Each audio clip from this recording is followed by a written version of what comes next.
everybody, and welcome nerds? to Just... Yeah, what's up, nerds? I thought I'd try something new. Yeah, I like it. And we've got Drizzt's sock here. That seems right. It's been here, like, it's actually been at my house for way too fucking long. Right? It's like the worst, if Nate was killed like a Jedi, that's all that's left. That's all that's left. It wouldn't be like a rope. Luke had his cape. Weird sock. Luke had his cape. Drizzt has his sock. Sock, yeah. Yeah, this is a terrible, this blocks, like, right into my face. Okay, so we're gonna do a little fucking around. We're gonna do a little fucking. Learn by doing. There you go. I like that. Still way obstructive, but it's the best I can do right now. So, anyways, yeah, the podcast. Oh, we're here. Yeah. So Drizzt may or may not show up, but we hope he does.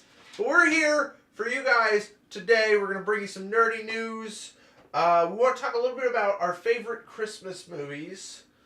Oh my God. You know what I realized? I haven't even changed the title of this podcast. Oh, right. Let's, what's your favorite Christmas movie?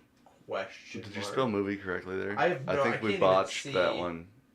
Yeah. M-O-V-I-E, question mark. There we go. Yeah, What's I your did favorite poorly in Christmas spelling. movie? You get to see the behind-the-scenes footage here, guys. You get to see us. Ooh. A look behind the curtain. It's just going to be an old man for sure. This is better. Here we go. That's a lot better. You get to see us actually doing the work there for a second. This is how professional our podcast is. So, hey, thank you for the follow, person. Can you read that? I can't. I don't even know where I'm looking necessarily. Let's go over. I'm going to go over to live mode here in a second, and we'll find out. All right. Say up in here, up in this window. But anyways, you just gotta follow. That's super awesome. Commander Root. Commander Root. Thank you for the follow. We got friends, man. How you doing? Yeah, we got friends in high places. Anyways, wow. So I need to apologize for last week too. Last week was a fucking travesty. We didn't even get to put this up on YouTube because there was no video to show. It was just blank stills. I'm going to do a quick video. This up on YouTube because there was no video to show. It was just blank stills. I'm going to do a quick video. My own voice. That's weird. Okay. So maybe I need to speak closer to the thing. I don't know. Anyways. So the video was terrible. We have video now. We're streaming video, which is all right. Well, that's good. And so I just put up the audio thing. And then it cut like halfway through Nate's story. Oh, it's that you can't have that. Yeah, well, it's something he already. The rest of it was something he had already stated on the podcast. Okay, so I was just like, I just put a little end blurb in. I was like, hey, by the way, this is like the rest of this is something you've heard already. So sorry, guys. Boop, and then I put up the audio portion. So if you want to hear last week's podcast, it is still up on iTunes and Google Play. Also, earlier this week, we had this amazing interview with a streamer, a partner streamer named Mills. I had some really cool, like, profound talks with him. He talks a little bit, he gives a lot of really good advice about streaming, but then he also goes into, like, this, almost, like, him and I went into this, like, philosophical mode, talking about the future of Twitch. Okay. In comparison to where YouTube is today. All right. Where will Twitch be in 10 years? Especially with, there's a couple of laws coming up that are really, really scary. Oh, laws? Yeah, there's one in Europe, actually, called Article 19, I think, or something like that. Twitch sent out a big email that was like, hey, this could be like the culling. This is it, guys. Essentially, the biggest problem right now is that people are using like a lot of music, like copyrighted music, for when they stream, and that can get them in a little bit of trouble. But muting, like Twitch uses muting as their protection, so they're like, we mute parts of your stream, and that's how Twitch protects themselves. But however, it may or may not be protecting them in the future, which means they're going to have to start really cracking down. Okay. And so that's That's a little terrifying, but for us, we don't really use copyrighted music, so that's kind of nice. Well, there's this stupid thing that me and Nate do, and we've not done it in front of you. But if someone ever says the first three words to like a verse or so, you drop some bars from a song, we will then obnoxiously sing the next several lines. Well, there's one thing like covering music, but then there's just like. This would offend the artist, though. If they heard us make this noise, they would. Other than like maybe Jack Black would probably be cool. Yeah, Jack Black would probably run with it. But anyways, you know, just as a specific thing, it could be a legal issue. And Mills and I went into like pretty deep discussion about it. People were very entertained. And then Mills had this really cool point. I'm going to share this out on. I'm gonna try and put this on Instagram. Oh Christ. Yeah. We'll try out some Instagram TV, and Mills talks about like leaving the world a better place than you leave it. And I was like, well, how would you transfer that into streaming on Twitch? And we talk about toxicity and like people who are like trolls essentially, and how he handles it, and he applies that logic to them, and it's very brilliant. So we're gonna try and put up that piece. So if you haven't checked out the Mills interview yet, it's on iTunes, Google Play, and YouTube. Check them out. Nerdy news for the week. Ooh, has shit happened? We have so much shit that's happened this week. Shit has happened. So let's talk about the Game of the Year awards. Did that happen? The Game of the Year awards were last week. It was a week ago tomorrow. So it was Thursday last week.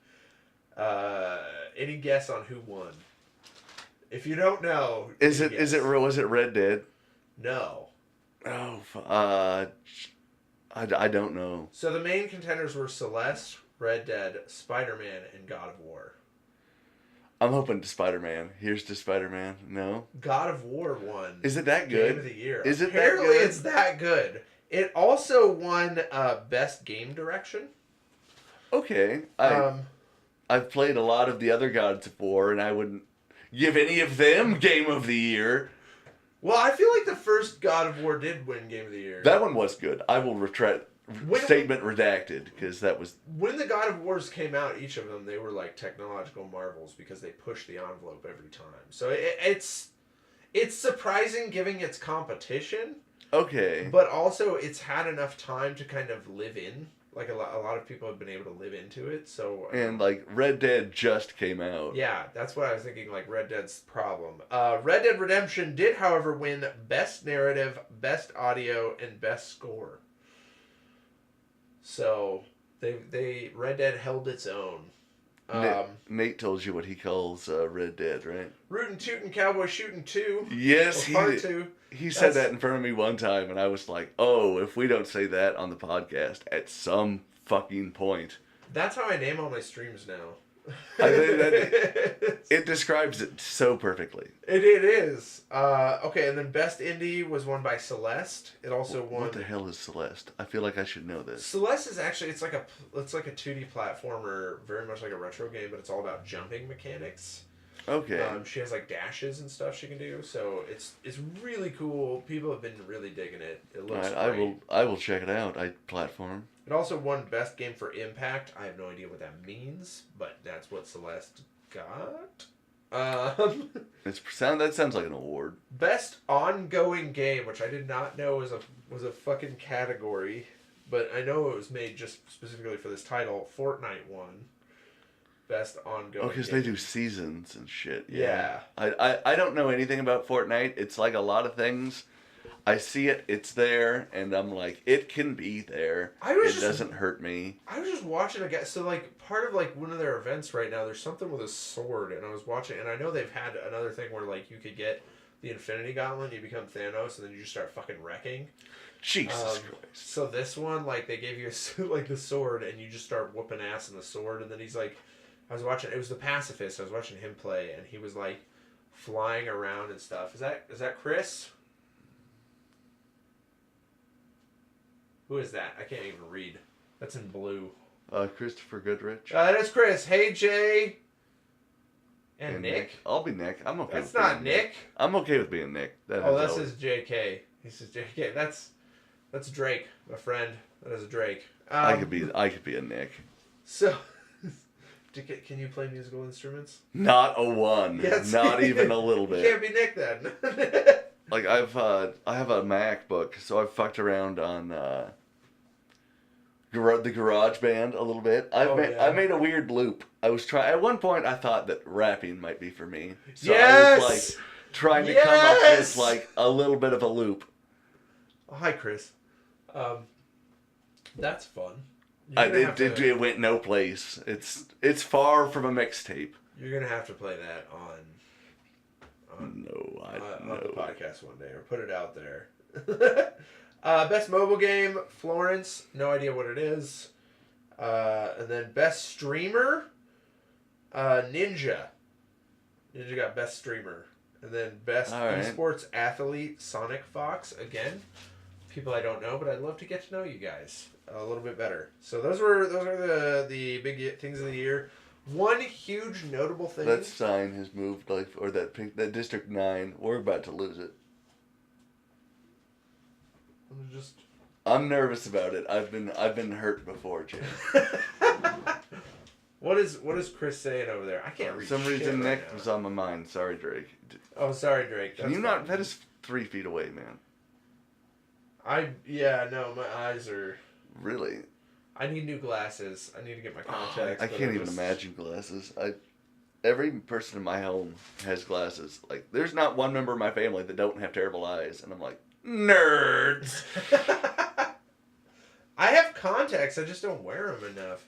Okay. Anyways, so let's see here. Oh, the big noticeable snub for this year was Spider-Man. Spider-Man didn't win a single fucking award.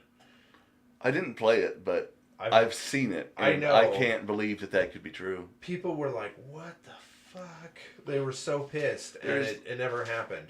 There's a lot of Spider-Man currently in our face, though. Right? Hey guys, so I'm gonna do a quick. I have to do an adjustment. If we don't have Drizzt here, I'm gonna do an adjustment real quick. So we're gonna be right back, actually. But that was the Game of the Year awards. All right. So sorry, guys. Jesus Christ, why does it seem even worse now? I'm gonna go fuck with the camera. I'm coming for you, camera. I'm gonna step on Drake's toes again. I don't use them. I don't use them. Apparently you use them more than you might expect. There was if you remember the Amanda Show from back in the day.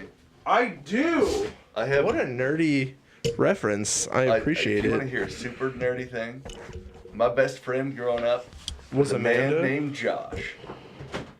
Oh, no shit. Are you serious? I'm not even we were Drake and Josh when Drake and Josh were two nerds on the Amanda Show. That's amazing.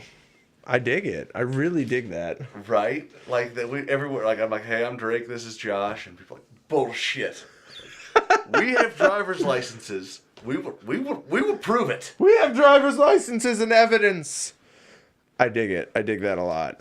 Okay, so the other thing about the Game of the Year awards, there were tons of announcements. Video game announcements. So, trailers. Announcement trailers from Video Game Awards. These are the big ones. Yeah, they do trailer announcements and shit. Like they don't release the trailer? No, they just announce that there's going to be a trailer? The trailer was the announcement. Okay, thank Christ. Okay, that makes way more sense. Crash Team Racing is now coming to the Switch. Yes, it is. It's going to come to Xbox and it's come to PS4. They're redoing it as they redid the other Crash games. Which I'm going to say this on that. Do it. Have you ever tried to play a Crash Bandicoot on not a PlayStation controller? It's wrong. Is it wrong? Like I'm buying it for the Switch, man. I love the Switch. Love the Switch. Love Crash Bandicoot.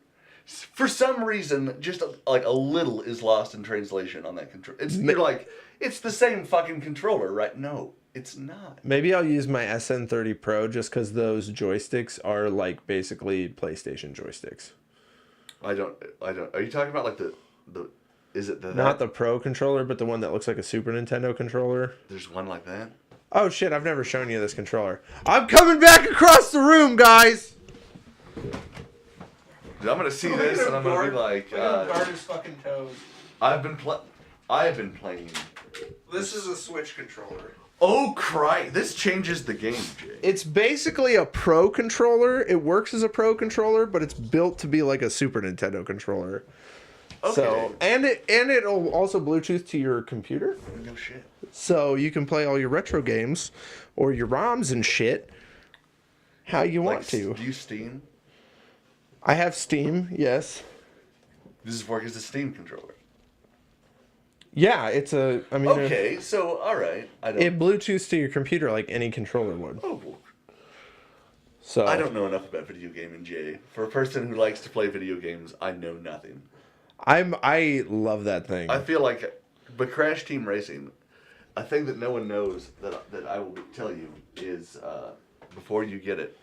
Do you know how in Mario Kart you can have boost all the time if you know what you're doing? Yeah, I basically boost constantly. You just kind of you kind of fishtail your back end a little bit. Yeah.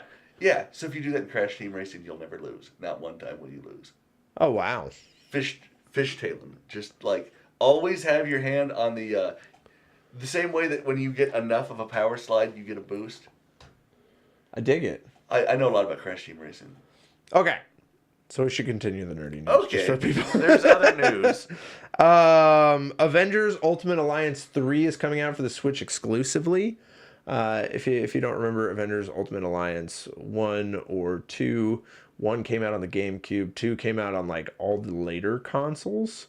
I never got to play 2. I always wanted to, but it's still really fucking expensive. That's the thing about Nintendo is they don't drop the price of their games. No, I mean like number 2, like even on like they had an Xbox 360 copy. It's backwards compatible now on Xbox like One, and it's still fucking expensive on Steam. Super expensive. Like I don't know why. This game is so expensive. It pisses me off. Anyways, number 3 is coming out, and it's focusing on the Black Order, which is the group of people, like the team that they get together specifically to fight Thanos. What is Chris talking about? I'm going to just, you know what? Jay needs glasses like Professor Farnsworth from Futurama. I feel violated when Jay moved the camera a moment ago. Right now, I'm on my bed, sucking on my thumb and cuddling myself. That's... I don't okay. even know if that. Hey, so Nate Drizzt is on his way. Oh, fuck, man! I just moved the camera. All right, when he gets back, we have to do another camera adjustment. Thanks, Nate. I want the video to go away, and I just want the chat. But phones. This will be a fun. Oh well, this is a great podcast. Anyways, Far Cry New Dawn is coming out, which is like a direct sequel to the Far Cry that just happened, Far Cry 5. There's like spoilers, the end of Far Cry 5, there's like a nuclear explosion. And this is like so many odd years after the nuclear explosion. This is going to be like a Fallout yeah, it's a lot like Fallout. So what's a common theme I feel like for this year is going to be what's Fallout but not Fallout 76 coming out, because Fallout 76 left us so thirsty. Was it not good? For Fallout? People fucking hate it. They hate it. I'll bark when I see him.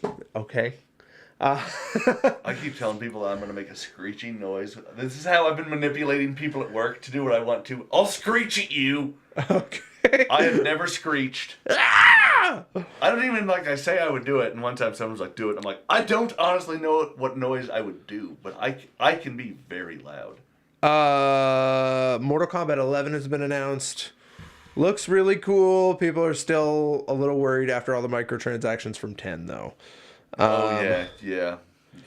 That was fun, was it not? They had a Dragon Age announcement. It was very vague. It was very much evocative of the Elder Scrolls 6 announcement, where it was like, Dragon Age is happening. But we get nothing. Yeah, you get fucking nothing. But Dragon Age is coming. The Outer Worlds, which is actually a game from what is that studio? They did the Obsidian. Sorry, Fallout New Vegas. If you would have said Fallout New Vegas. Yeah, Fallout New Vegas, Obsidian. They're making this Outer Worlds game, and it's very evocative of what Fallout could and should be. People are saying since Fallout 4, this looks better than Fallout 4. Like, yeah. So it looks like what people expected Fallout to evolve into, and it never did. Because Bethesda being Bethesda, we can't get like any of the content that we want. Right? Yeah. Well, it's because Bethesda's so far behind. Okay, and then Smash DLC announcement. Joker from Persona is going to be the first DLC character. What someone pointed out that was kind of funny is the fact that they don't they don't have a Persona game on the Switch. So that's a little weird. But that they would pick the Joker. I'm not even sure. They do have, I suppose they have like 3DS and stuff. I don't know about the Wii, but I think the 3DS is a dead console though. I'm pretty sure. It has been declared dead. Is it not dead? Well, they keep porting all the shit we want on the Switch on a fucking 3DS. So I have a whole rant about that. I don't have a later. I don't have a 3DS. I have a 2DS. Because what is the first thing you do when you turn on your 3DS? You turn off Use that little 3D slider. I don't want to migraine Nintendo. I love you, but I don't pass. I liked the 3D, but it is just a gimmick. The 2DS also functions as a door wedge in a pinch. It's very door wedge. Oh, you're talking about the shitty 2DS too, the not even drunk motherfucker. Yeah, because they have a new 2DS out that's just the 3DS but without the 3D functionality, and it's a lot cheaper. I want the Tonka truck thing. You want the Tonka truck thing, the thing that looks like you could throw it against a wall and bust it. Okay, so wide on open. That, I had my nephew. I had one, and he grabbed it. And this child is not 2 years old, so I thought, what can he do? He chucked it straight, the one thing I didn't want him to do, straight at the ground. There, and so he did it, and I was like, that's like an $80 whoopsies. That looks like the, to me it looks like, what am I trying to think of? It reminds me of when the first DS came out, that blocky, chunky looking thing, but it's built for structure, not for function or for like view and like sleekness. It is built to fucking take a hit. Like I had a buddy, he took it and threw it out of the window of his car. The original DS, threw it out of the window of his car on the interstate, and it like bonk, bonk, bonk, bonk. And he went out and he got it, and he brought it back, and it was broken in half, but it was still connected by the wires, and he was playing it the rest of the way home. And this was because he bought the light, and he was like, fuck it, whatever. I don't know. Oh my God. Trailers for this week. We got a Kim Possible trailer. Oh, yes. I saw this and I shrieked. I'm actually down for this. I have one gripe with this trailer. I'm not going to see any Ron Stoppable. Kim Possible, that girl kicked ass in that trailer. Yeah, she did. She was whooping ass and doing shit, and she does not look like the type, but man, she's like, so whoever her stunt girl is or the stunt work she's doing on her own is incredible. Like, I've got props. But yeah, the kid that they hired to play Ron Stoppable is the same kid from the Goldbergs, who plays the main kid, and he's fucking like that was annoying. The most. I hate to look at him. He comes really? on screen You don't like him? like, so there's not a lot of people that I see that I'm like, I could take them in a fight. But I see him and I'm like, I could punch him square in the face, and there's not a goddamn thing that he could do to stop me. Oh, I dig it. But I love that. I thought when they were like, okay, who can play Ron Stoppable? They picked that kid. I was like, dead on, 100%. Like, I'm in. Because Will Friedle has kind of an obnoxious voice and is kind of an obnoxious personality. And he's the original person who voiced Ron Stoppable in the cartoon series. Yeah, so to see him do this, I lost my shit. I was like, this kid's perfect. So the trailer was good. I just wanted to hear him, at least for a second, do his Ron Stoppable. As long just as he to can gauge eat it. Nachos well, that's like also, 80% of it. Where's his naked mole rat? That's the other thing. I did not see that, so I was therefore I was a little disappointed. It's gonna be fucking CGI. If it's CGI, it's gonna be CGI. It has to be CGI. Sorry. You could train a naked mole rat. No. I think you could. No, it's gonna look like shit. To do the things that his naked mole rat, which I'm really, shave a cat. I'm kind of pissed off right now because I cannot, for the life of me, remember the naked mole rat's name? Rufus. Rufus! To do the things that Rufus can do, you're gonna need CGI. CGI. So Kim Possible, they came out with just a quick blurb preview of Sonic, and he looks like fucking garbage. Have you seen it? Just a blurb. Yeah. He looks scary. Like, they gave him fur, but they made him all gangly and like half. He looks like a dying Christmas tree of blue. Unfortunately, like it's gross. He looks gross. With Sonic, you either have to animate or CGI. He looks like he's got some mange going. Like he needs a little like they need to brush him up a little. Right. Like, how is it they fucking nailed Pikachu and then they come out with Sonic and they try to do the same effect and he looks like he got thrown up out of another animal. Like, he looks so gross. Sorry, I'm not digging the new Sonic. I'm already out. Like, I'm already not a fan of it. Everything that is Sonic that we get now, we're like, this time will be different, Jay. This time we won't get fucked. No, we will. And then we get Sonic Boom. Here's the thing. I am a very optimistic person. Don't worry about bumping that shit. All right. I'm a very optimistic person. I have no optimism for this. I've seen it. I get the guy that they hired to play Sonic. Good job. The guy, like, they hired Jim Carrey to be Dr. Robotnik or Eggman. And he's going to go over the top. Yeah. As he it's going to be a fucking great person. Great cast. Yes. The look is already gross. Like, I'm out. I'm just not. It put me off immediately. Of course it did. Maybe Jim Carrey won't be able to shirk this role either, and we'll have a real-life Dr. Robotnik. Right.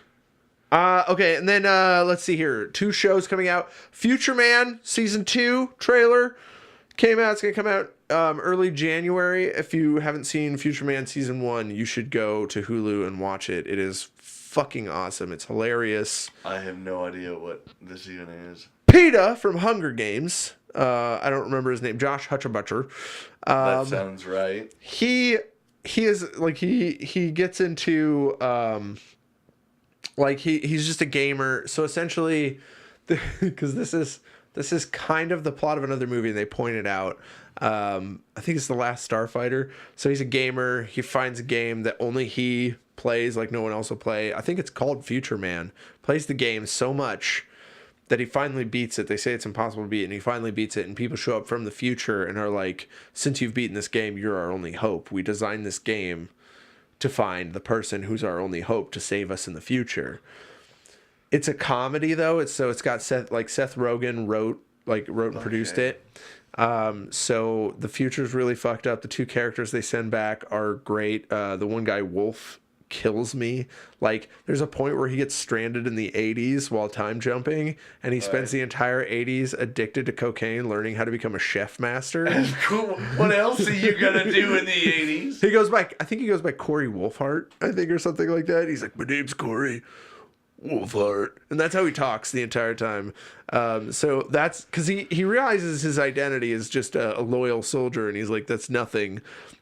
And so he forms his own idea through the 80s. He becomes a total bro, and then like plays it. It's hysterical. Season 2 looks awesome. Seth Rogen shows up for a second in the trailer, and he's like, my name is Susan. And he goes, and I realize in your time, that's a woman's name. But in my time, that's not. It's like, yeah, okay. I like you some Seth Rogen.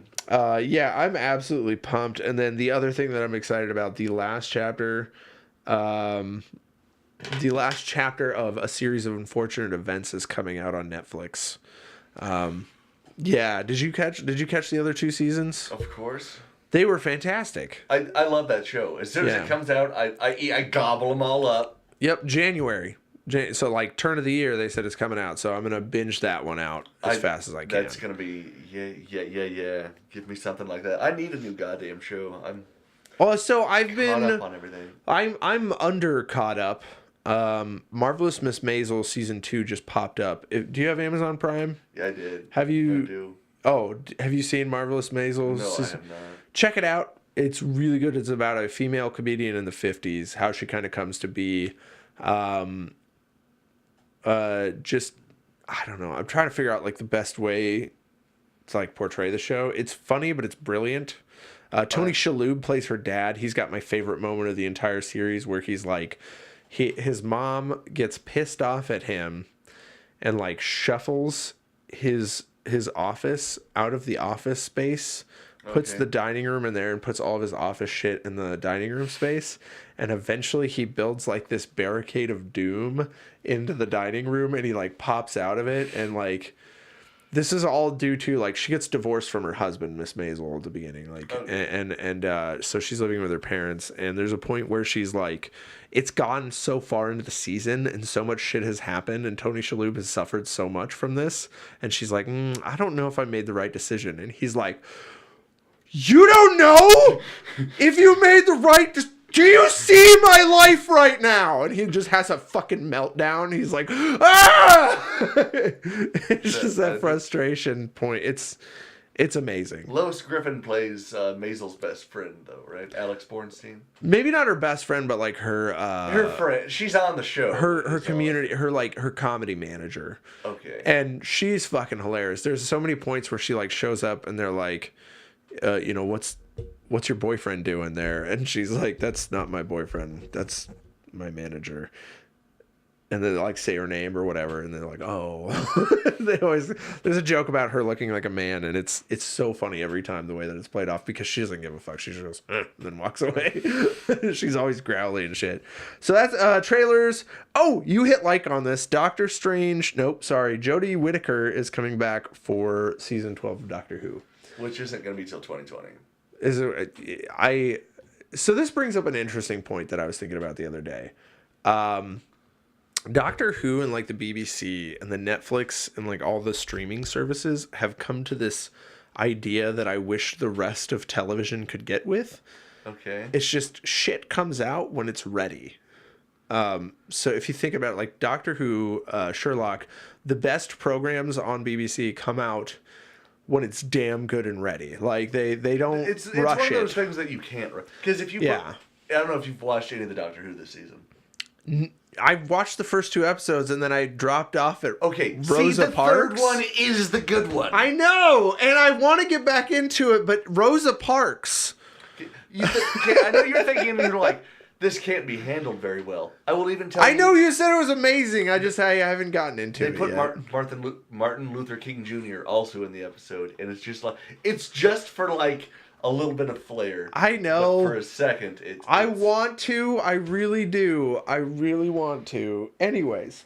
But there's another episode that was this season called "It Takes You Away" or "It Takes Me Away," or "Takes You Away." I don't know what the fuck it was called. I'm bad at words, but I'm a part of like the fandom. Drizzt could tell you in a second. Like he knows the title of everything. I've never seen him know the title. I've never seen him not know the title of something.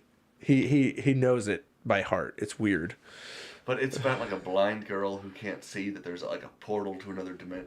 It's just a solid fucking episode of Doctor Who.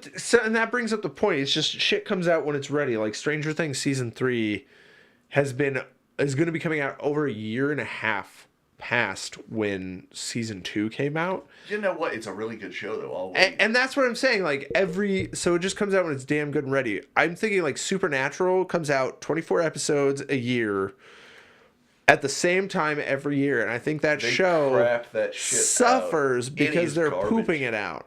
They're just throwing it up out of the. I have seen 2 episodes this season of Supernatural, and I can't. You phically have to fast forward past all of the Jack shit. I can't fucking. You can't Jack. You can't Jack. There's no sex joke there. That's you just can't Jack. That's. Okay, Doctor Strange. Doctor Strange 2 is going to come out. They've confirmed that the director is returning for Doctor Strange 2. Good. And then let's see here. That also brings up the biggest thing from last week, which also came out the day after our fucking podcast. Avengers Endgame trailer came out. Okay, and I've seen that. Is that when Tony's on the ship? Yeah, Tony is stranded in space. Because why wouldn't you just find another way home? I don't know. There's got to be 100 better ways for him, but he's. Where did we last see him? So he was last left on the planet Titan when Spider-Man got dusted, and that was it. Like that's all we saw of Tony. The end of like Avengers is very. So it was very just like that's the. It's end. over, and you're like yeah. And so what happened? So the end of Infinity War, Tony watches Spider-Man get dusted. He watches all of the Guardians of the Galaxy get dusted, and then the only person that doesn't. Well, so Rocket's with Thor. Excuse me. On Earth, so he's not even there. But the rest of the Guardians get dusted right in front of Tony, and then the only person left is Nebula, who I still don't count as a Guardian. A lot of people say, "Oh, that's a Guardian." No, I don't count her. Because she's off doing her own fucking thing all the time. She's more prevalent in the comics and shit. The way that this character is, in the movies, she's just a lot of love or adoration towards her at all. Well, I don't have a problem with her. I just don't count her as a member of the team because on a dime, she's like, I'm out. And then she just shows up randomly again all the time. Like, she's just out of nowhere. She hits Thanos with a spaceship. Like... Well, I guess fucking Nebula's back. Which seems lazy with, like, plot. Like, she just does that. A writer. She has a thing where she does that a lot. In Guardians 2, she shows up with a spaceship trying to hit Gamora with a spaceship. She just likes to hit shit with a ship. That's her go-to move. If I run them down with a spaceship, they'll be done. And so he's left there with Nebula, and there's, like, a hint that she's still on the ship with Tony.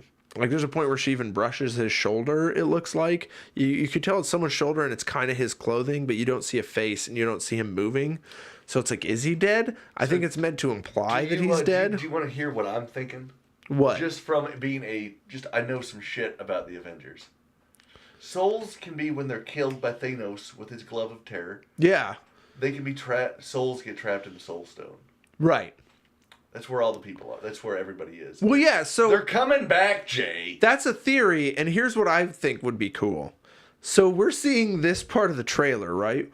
What if the entire movie, outside of just those bits in the trailer, is just inside of the glove? Like, what are these guys doing the entire time? And they're all, like, drifting, and they think that they're dead. Yeah, like, what if the rest of the movie was them escaping the glove, and then, like, the movie ends with them beating Thanos that way? And the rest of this is just a red herring for, like, a better movie. I don't know. Well, I'm gonna tell you what I think that we're doing. I'm pretty sure this is Robert Downey's last movie, right? Well, that's what they're saying. But so, they said they were... Tony's out. I'm guessing Captain America out. I don't think we've seen fucking Hulk in forever. The Ruffalo Buffalo, I don't think we're going to be... The Ruffalo Buffalo. So here's the deal. Okay, here's the thing with contracts and whatnot. So all their contracts are coming up. Chris Hemsworth, Robert Downey Jr., Chris Evans. The big ones. Chris Evans had a huge tweet saying goodbye to Captain America. However, the Russos were just caught saying something about, you got to see what's next for Captain America and Chris Evans. So here's the thing.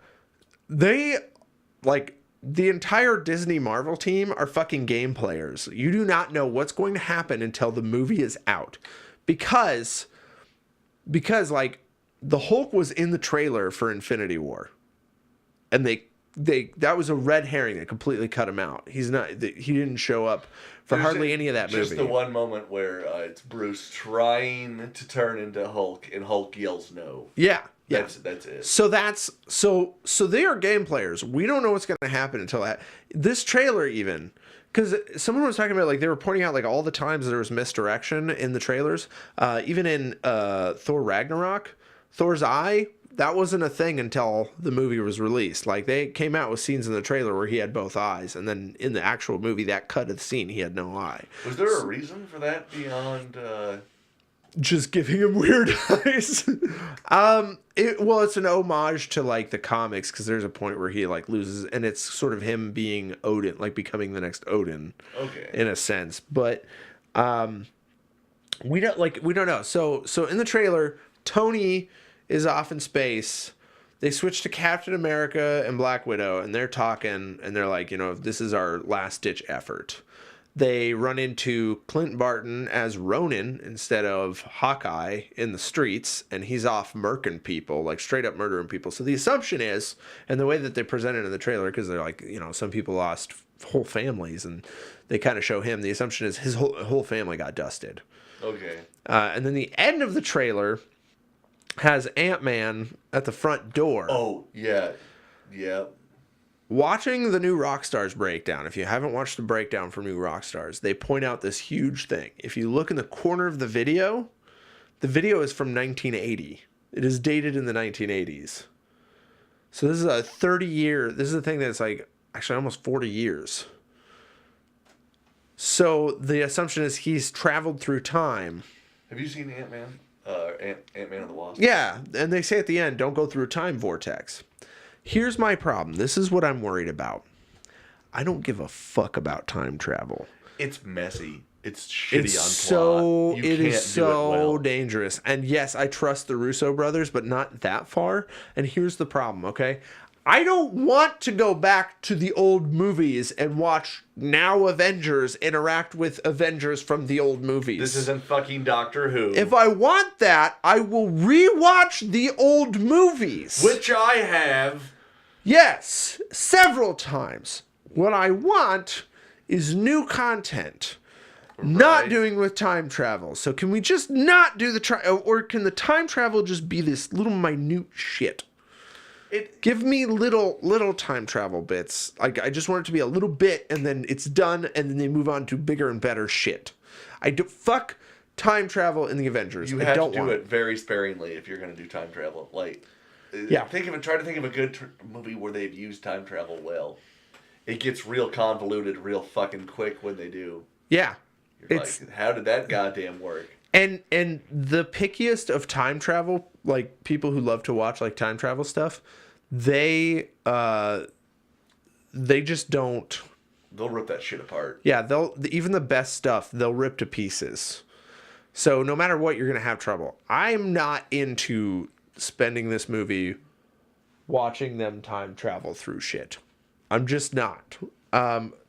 That being said, there is another theory that I really, really like, and it's the idea that maybe they're going to be using Tony's... so Tony, in the beginning of Civil War, uses a thing where he's a teenager. Like, do you remember the opening of Civil War with Tony Stark, where he's like a teenager, and he's arguing with his parents, and then you find out that it was just a big CG event thing? Okay, yeah. Yeah. There's the theory that because the reason why everyone's thinking time travel is going to happen is because there's pictures of them with the older Avengers things. Mm-hmm. They think that maybe instead of it being time travel, it's Tony's like weird technology shit. And I hope so. I do, because I don't want to see time travel, honestly. And then the final thing of news this week, the big announcement. Are you familiar with the DC CW TV crossover event? Yeah. Did you watch it? No. I need to catch up. I will continue to watch Arrow, and I will gritting my teeth continue to watch Flash. So here's what I'm gonna say. Okay, so the end of the event, the big announcement, a little bit of spoilers, is for next year in the fall rather than Christmas time, they're going to be doing Crisis on Infinite Earths. That's what they're going to be tackling, which is like one of the biggest comic events there is. Like just tons of versions of different characters, and it's all crossing over, and just shit gets crazy. I watched the 3 parts. Okay, and you can't just say out probably what happens in Elseworlds, but I want to know so I don't have to watch it. So I'm gonna break it down because I watched all 3 parts, and I'm gonna say light spoilers, but I'm also gonna preface this by saying if you have not watched the rest of the seasons, which I have not, I've only watched like probably 10 minutes of the first episode of Flash for this season. Okay. It's fine. I was completely like they do enough work to kind of catch you up. I would say at the end there's a little bit too much of like random characters showing up that wouldn't matter if you didn't know what was going on in the show. Okay. At all. So they did like that. That's my complaint about always this crossover is it has nothing to do with the season arcs of any of the fucking TV shows. Right. There's a lot of and one of the problems I realize is there's a lot of exposition that they go into that takes up invaluable time for them to do what they need to do on the show. So overall, in general, before spoilers, I'm just going to say this crossover was okay, but it had a lot of fucking problems. As they fucking always do. Did you see last No. year? Did I see last year's? Yeah. Last year's was awesome. You liked last year's? I didn't know what loved the last fuck year's. happened. That was the best part. Like I don't watch Supergirl, so I feel like I was missing a very vital chunk. Really, I feel like Supergirl's chunk is like the least important every crossover because Nobody watches. she's on her own Earth, so people are like, yeah, whatever. She's just on her own Earth. She is on her own Earth, isn't she? Yeah, and it doesn't matter. This season was a little Supergirl heavy. So what's weird is so let's start with part 1. It's supposed to be a Flash episode. It starts on Supergirl's night, and I would say it was probably heavier on Supergirl than it was on the Flash.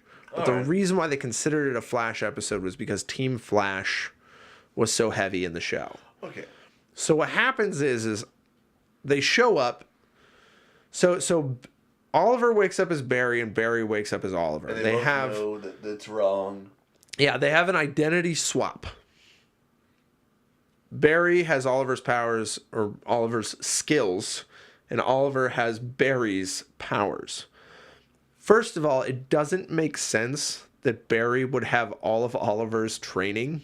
It just does, like, natural reflex training. There were points that were made that made sense when Oliver and Barry were going back and forth. Oliver's like, dislocate your thumb, you can get out of the cuffs. And Barry's like, I want to break my thumb. And he's like, no. He's like, your body is trained to be able to dislocate that easily. He's like, you've had that training over the years. So something that your body physically has, and there can be an argument made for your physical reactions, but knowing what to do and how to do it, like archery, is a little bit of a stretch. That's a very refined skill too. Unless you've done hundreds and hundreds of hours, you're not going to be. And then more than shit. And then you have Oliver having the problems that make sense for Barry, where it's like he's trying to learn how to use superpowers. Like there's great scenes where he's like running and he can't like stop. Like he's like, ugh! Like it's a point where he goes up on the building, like they're all on the building, and then they're like, wait, where's Oliver? And he goes zip, and then zips by them, and then he zips back, and he's like, ugh! And you see him like as the first time he zips by, like him having trouble stopping, and then he zips back, and they're like, you're still getting the hang of it. He's like, I'm still getting the hang of it. And they all kind of laugh at him, and he's just like, ugh! Like he's really frustrated. But at the same time, narratively, it would be a little OP to have like Oliver with super speed and his training and skills. Well, it's because like I was reading a thing that, in terms of what they can do, the Flash is the strongest Justice League member. He has this. He can go. The fact that we're doing the who's faster, Superman or the Flash. The Flash travels through fucking time, and the goddamn Superman grabs bullets. These aren't the same.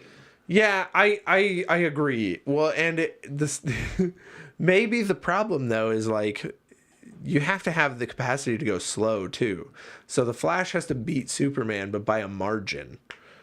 Whereas Superman can only run as fast as he can. The Flash, if he runs as fast as he can, he ends up in another universe. Like, so he has to like learn how to beat him, but with a margin. You know, it's like it's a more refined skill. Something that I've thought about with Superman is, don't you think that everything that he would have to do, it would be like dealing with glass? He can never fully, and so there's this Justice League Unlimited like story arc where he's grabbed and put into like a Thunderdome situation where he's got to fight people, and then he gets to stop nerfing it, and it turns out that he kills he could easily kill every fucking dude on the planet. His speech in that episode is epic too, because he's like, you know what? I'm done holding back. And the guy's like sitting there looking at him all cocky, and he's like, you don't understand. He's like, I hold back all the time. And he's like, but you?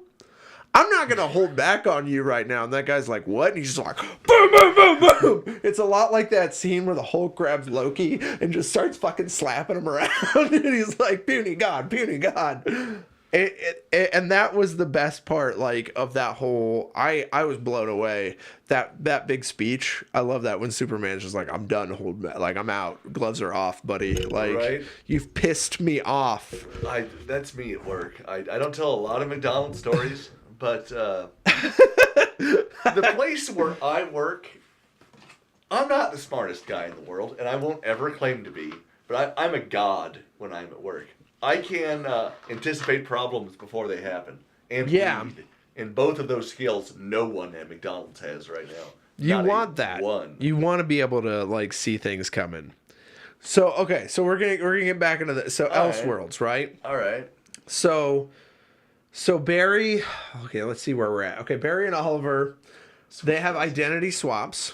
So there's a lot of jokes about, like, Freaky Friday versus Quantum Leap, and it's really neither. So they both have their same bodies and their same mind. But, like, also question, quick sidebar. Yep. Are Felicity and Oliver dating, married? What are we doing there? They're married now. Again? Yes. Okay. But they're not talking because Oliver cut a deal behind Felicity's back again. That was how he got out of prison. That's just how it happens all the time. Yeah, that's essentially what they said. That's because I'm still behind.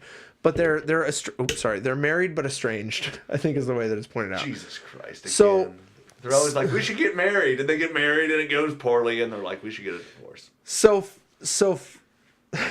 Barry is in Oliver's in Oliver's life, and Oliver's in Barry's life, but they have the same physicality. They just, like, powers versus all that swap. Yeah, and so he wakes up. So it starts with Oliver waking up and being, like, in bed with Iris, and he's like, yeah, that would be weird. What's happening? And, like, there's even a great point where Iris points out, like, she goes, like, Oliver's not even my type. Like, she's like, I dig your abs, baby. And because Stephen Amell has abs for days. So they point out that he's got abs, which is something that, like, Iris has said earlier in the series before when she's met Oliver. She really likes Oliver's abs. So it makes sense. Yeah. But she's like, no, Oliver's not even my type because he doesn't have his abs. Then you get to see Grant Gustin doing the salmon ladder, which, of course, is not at the Stephen Amell speed, but he's still doing it, which is, like, that's awesome. And he's having a fun time doing it. It's like, yay!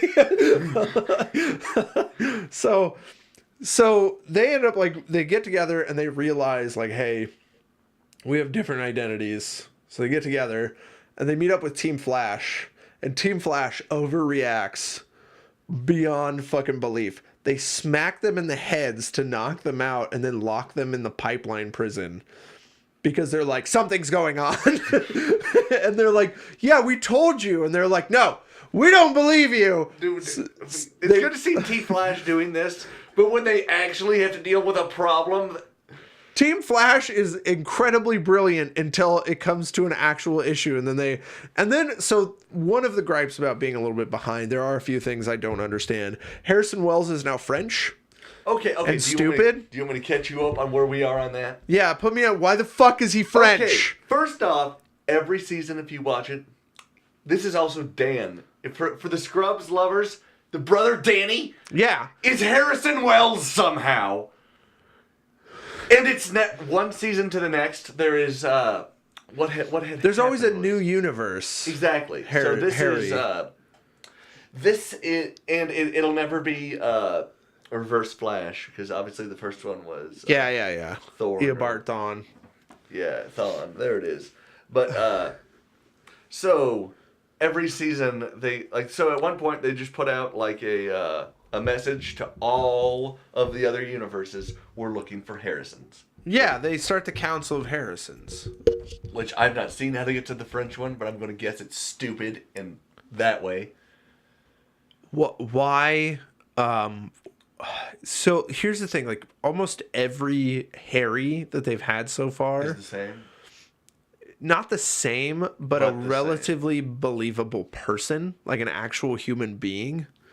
This guy that I saw for like 3 minutes is a fucking joke.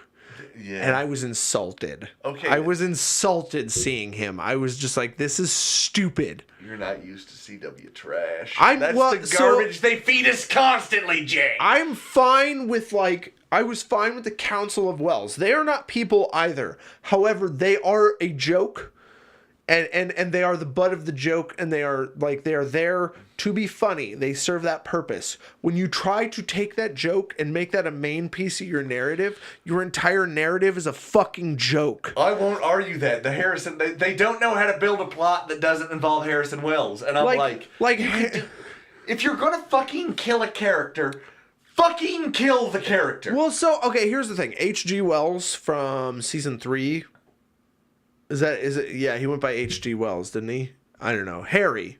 I think it was Harry. Harry, the good one. Like, he started off as a minor joke, and you ended up absolutely loving him because they took Earth 1, right? No, he's Earth like 2. He's Earth 2. No, Earth 2.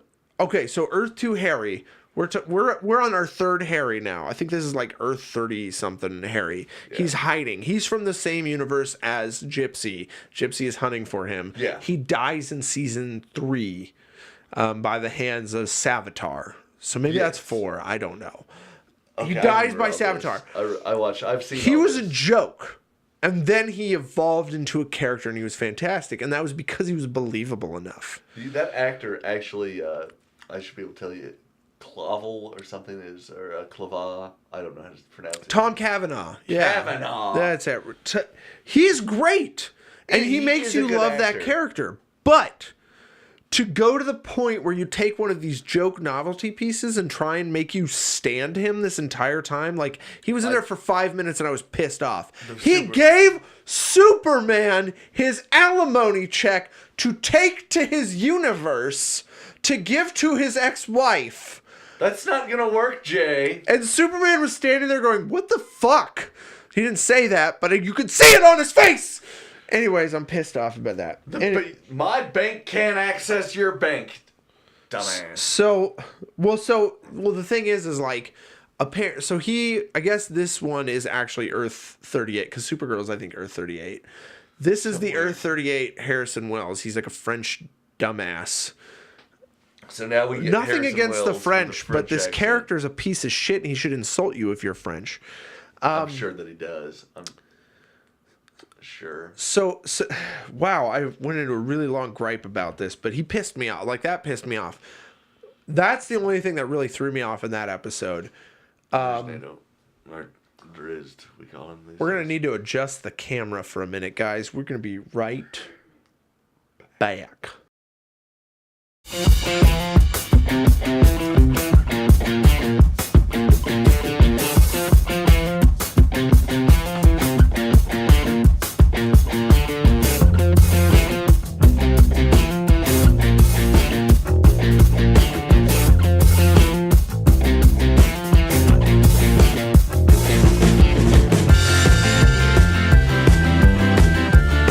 The chairs have moved, so you know okay, the so I'm time's adjusting this real quick so we can see everyone. There we go. We're good. Okay.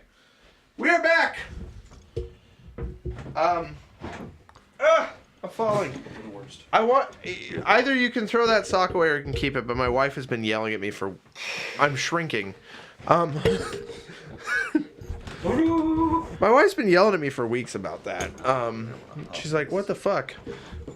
Get rid of this sock? And every time you come, I forget to give you the sock. To tell me about and then she sees the sock there, and she's like, why is the sock here? What's up, Chris? How's it going, Oh, buddy? the hearts. Here we go. So we're talking about the CW TV, DC TV, Elseworlds crossover event that happened. Are you familiar with the DC TV CW crossover events that they have? You mean like the ones with Arrow and Flash and shit? Yeah. Yeah. Did you see the new one? No, I just know it by proxy through that guy over there. Are you gonna get mad if I talk spoilers? I don't give a fuck. So, okay. You'll have no frame of reference. To catch you... I won't have a frame of reference, but I sure as shit can, like, yell about it. This may come off the wall, I'll warn you. If District 9 hasn't so far, I have seen it be at, like, a 45-degree angle today. And it made me nervous. Anyways, Late, by the way. so the big crowd... That's all right. That's all right. We're glad to see you, buddy. A wizard is never late, Jay. He arrives exactly when he's intended to. He arrives precisely when he meets to Mr. Bates. So, okay, so the big crossover event happened. They did Elseworlds. Elseworlds is the comic series where they just try and do different shit. They basically just adopted the name. They didn't really do a good job of emulating what Elseworlds is. They like to do that. You remember their well, Suicide Squad? Do you remember that shit? How about their garbage job on Flashpoint, which was Trash Ball. their botch That was job. a trash ball. It was a garbage fire of bullshit. Anyways, so they're doing Elseworlds. So episode 1, they only did 3 episodes this year. They cut out Legends of Tomorrow. Last year they did the heroes versus Nazi versions of themselves. Yeah, Nazi Which was hilarious. fucking cool. Like last year, the opening had me in 2 seconds because they just had a really fun, snappy opening. There was a wedding, like Barry and Iris were trying to get married. They ended up not getting married. So Oliver and Barry both got married to Felicity and Iris at the same time. Boss 876 is here, I think. Oh, Boss 877. Hello Oh, there. 878. I'm sorry. Sorry to Boss 878. Boss 877 is not here, so he is therefore not as cool as you. Thank you so much for dropping in. How's it going? Anyways, so episode 1, Barry and Oliver somehow their identities have flipped. Yeah, he was telling me about this. And it should make you mad, Nate. Their identities swap. So we're flashing forward to Team Flash. They approach Team Flash about what's going on. Team Flash overreacts, smacks them in the head, knocks them the fuck out, and puts them in their little superhero prison to hold them still. Because they're like, something the fuck is up, and they're like, well, that's what we're trying to tell you. And they're like, no. We don't know who you are, but you're not our guys. And so they get loose, they break free, and they realize that even if reality has been rewritten in their universe, it would not be rewritten in other universes. So they go to the Supergirl universe, and Supergirl recognizes them as who they are. So they get Supergirl and Superman, which, by the way, great intro scene. They show up in the Kent farm, they do the introduction on the Kent farm, and they're playing the Smallville music in the background, and they're on the actual set from the Smallville farm. Because they have that, because it's the CW. It was so cool. And so, but they have their Superman and their Lois Lane, and Lois Lane was okay, I guess. I don't know. She threatens Barry and Oliver with a hammer. She's like, I like, no, they're Lois fine. Lane, though. Like just who she is as a stock character, I don't like. Yeah. Does she know that Superman and Clark Kent are the same person, or does she not know? In this series, Superman is an already established and experienced superhero who is OP to no shit. So at this point, him and Lois have been dating for a very long time. Oh. So at this point, they know who they are. And that has an important thing at the arc at the end. But anyways, so episode 1, and then they bring back Superman and Supergirl to Earth Prime, Earth 1, which is the Flash and Arrow Earth. And they get into a fight with a Mazo, Dr. Ivo's robot that takes the superpowers of every character. That was fucking dope. No one ever thought that was going to happen. That they get into a fight with a Mazo, and they beat a Mazo. Wasn't that the bad guy last season for Flash? No. Who's the old guy? I bailed halfway through the season. I don't remember. I like the map of Cyril, or however you spelled it. The Skyrim map, or so this is Hyrule, so you must be talking about Skyrim up here. Skyrim's up here. Thank you. Yeah, I actually spent a lot of money getting that framed and had to head it from my wife. That does. I know a little bit. Where is it, Nate? Where you can do the wood chopping trick? Oh, the is that wood chopping trick? It's That's Whiterun. in Riften. Is Riften? Yeah.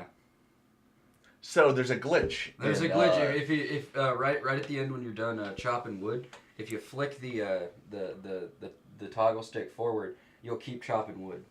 Oh, he thought it was the Oblivion one for a second. Sorry, it's not the Oblivion one. That's the Skyrim one. It's not the map of Super. I actually got the special edition Skyrim one from Tommy, and then I paid a bunch of money to get that framed. Patrick Stewart isn't a guest voice in Skyrim. I absolutely want the last map that I want to get is the blue one from Grand Theft Auto 5, because that one, if you use the black light on, it like shows different markers and stuff on there, like secret stuff. So that's pretty cool. What about the Fallout 76 map that glows in the fucking dark? Direct quote from Todd Howard. No thanks. I'm out on Fallout 76. That's the Fallout 76 thing. Oh, man. that's dope. Thank you, boss. So, okay, so Elseworlds crossover. They beat Amazo. End of the episode, they find out they need to go to Gotham. Yay. Episode 2, they go to Gotham. You find out Bruce Wayne has been missing for 3 years. Fuck. And that Batman exists. However, Barry and Oliver are going back and forth. Arrow does not believe that Batman's a real thing. He believes that he is the first superhero ever, which some people were insulted by the fact that since Arrow was the first like actual show to kind of build everything, they felt that was insulting Arrow that he's not the first superhero. Fuck that, Batman's cooler. To be fair though, like a weird DC fact, the Arrow was only ever invented to give Batman time off. Fun fact. Interesting. Like, I don't know if you know this, the Martian Manhunter has the exact same powers as Superman, and Oliver Queen is knockoff Batman. Weird facts. So if depending on your iteration of Batman though, or of Oliver Queen's usually fun and quippy, and this one is very, I'm Batman, and you failed the city, and so, anyways. But Batman's been quippy before. And Barry's like, Batman's fucking awesome. Of course he's real. And he's like, and he's the most badass there is. And Oliver's just pissed and jaded. So they run into Batwoman. Interesting fact. So Bruce Wayne's been gone for 3 years. 3 years ago, and this was pointed out by Jawin on YouTube. If you look up Jason Inman, he does like reviews and stuff of all these things. Interesting fact. 3 years ago was the end of season 4 of Arrow, where Ra's al Ghul dies. So Batman has been gone for as long as Ra's al Ghul has been dead. Bruce is rich. Well, so so they've been there. They've been to whatever the League of Assassins. The League of Assassins is disbanded, but there is one thing that could still be going on. Batman is raising Damian. Yeah. That's the thought that people are thinking is I'm like, gonna go beat the shit out of my son in the snow. I'll see you guys in 12 years. Yeah. So he's been gone for 3 years. That's the theory, is he's raising Damian, or he's doing something with the League of Assassins on his own, but not where the League of Assassins were when Ra's died. I don't know. Just too much of a coincidence there for it not to be something. It seems like they're going with something there, but you know, the CW, that could fucking be... It might just be a loaded gun that we're never going to hear fire. Why load the gun? Like, in terms of plot development, when you see shit like that, like somebody loads a gun, and it sits there unfired. Yeah. You're like... How many seasons of Chuck being a thing in Supernatural before they reveal... Like, before they actually address the reveal of who Chuck is? They did it the first time they met him. They did. I know, but they still didn't address that Chuck for how many looked them seasons. in the face and told them he was God. I know! They didn't address it for years, though. Anyway, we knew 5 the seasons? whole time. I know he snapped his fingers and disappeared. No, before that. The first time they see Chuck face to face. Oh, he says, I'm God. Yeah, Sam and Dean tell them what's going on. He goes, there's only one answer. I'm God. So, okay. He's God. Elseworlds. He fucking told us right out the gate. Back to Elseworlds. I gotta get all this off my chest. So they're doing their shit, right? So they're at Gotham. They go into Arkham Asylum because they find out that the guy that they're looking for, who has this book that can change reality, and that's why everything's going crazy, once worked at Arkham, or he still works at Arkham. So they go to Arkham Asylum. They break in. Hugo? No, it's not Hugo Strange. I can't remember his name. He's not important, I guess. I don't know. He didn't matter to me. Fucking, it's Hugo Strange. So they go in, and there's a ton of Easter eggs on the wall. They're listing all of these Batman villains. They run into the Doctor. The Doctor lets everyone loose in the asylum, so they have to get everybody put back and shit. That's the way that it always goes. In Arkham. Arkham. Yeah. They run into Nora Freeze, which is cool. She's actually played by Stephen Amell's wife. So, and she gets the freeze gun and fights. Okay. So is she? She fights. She's Mr. Freeze. Well, Mrs. she just Freeze. pulls the freeze gun out because she's trying to freeze herself, but she runs into Killer Frost, and for some reason, rather than Killer Frost helping her because she can frost her, they get in a fight, which is stupid. Okay, is she Killer Frost again? Does she have control? She has the physical powers of Killer Frost, but she is not the personality of Killer Frost anymore. Okay. Killer Frost's split personality bullshit is gone. Like, Anyways, So Team Flash is all just gandering powers now. We got Vibe, we got Killer Frost. Yeah. So they're in Arkham. They're fighting. There's a point where both Barry and Oliver get hit with fear gas. Jay has a chest full of hate and a mouth full of yelling. He's the new Drizzt. I'm sorry. The Rage Machine. This isn't the right universe. Alternate reality. No. Okay. Possibly. So just wait, Chris. So we get into this alternate universe. Barry and Oliver get hit by fear gas, but they're being haunted by their opposite people. So Oliver's being haunted by Reverse Flash, and Barry is being haunted by Malcolm Merlin, which is Malcolm, like John Barrowman's like spot to be able to pop up in this crossover.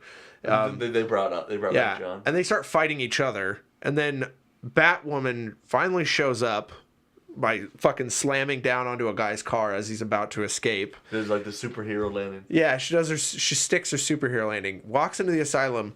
She sees these two fighting, and she comes in and she punches one in the face while she kicks the other one in the face, and that immediately cures them of fear toxin.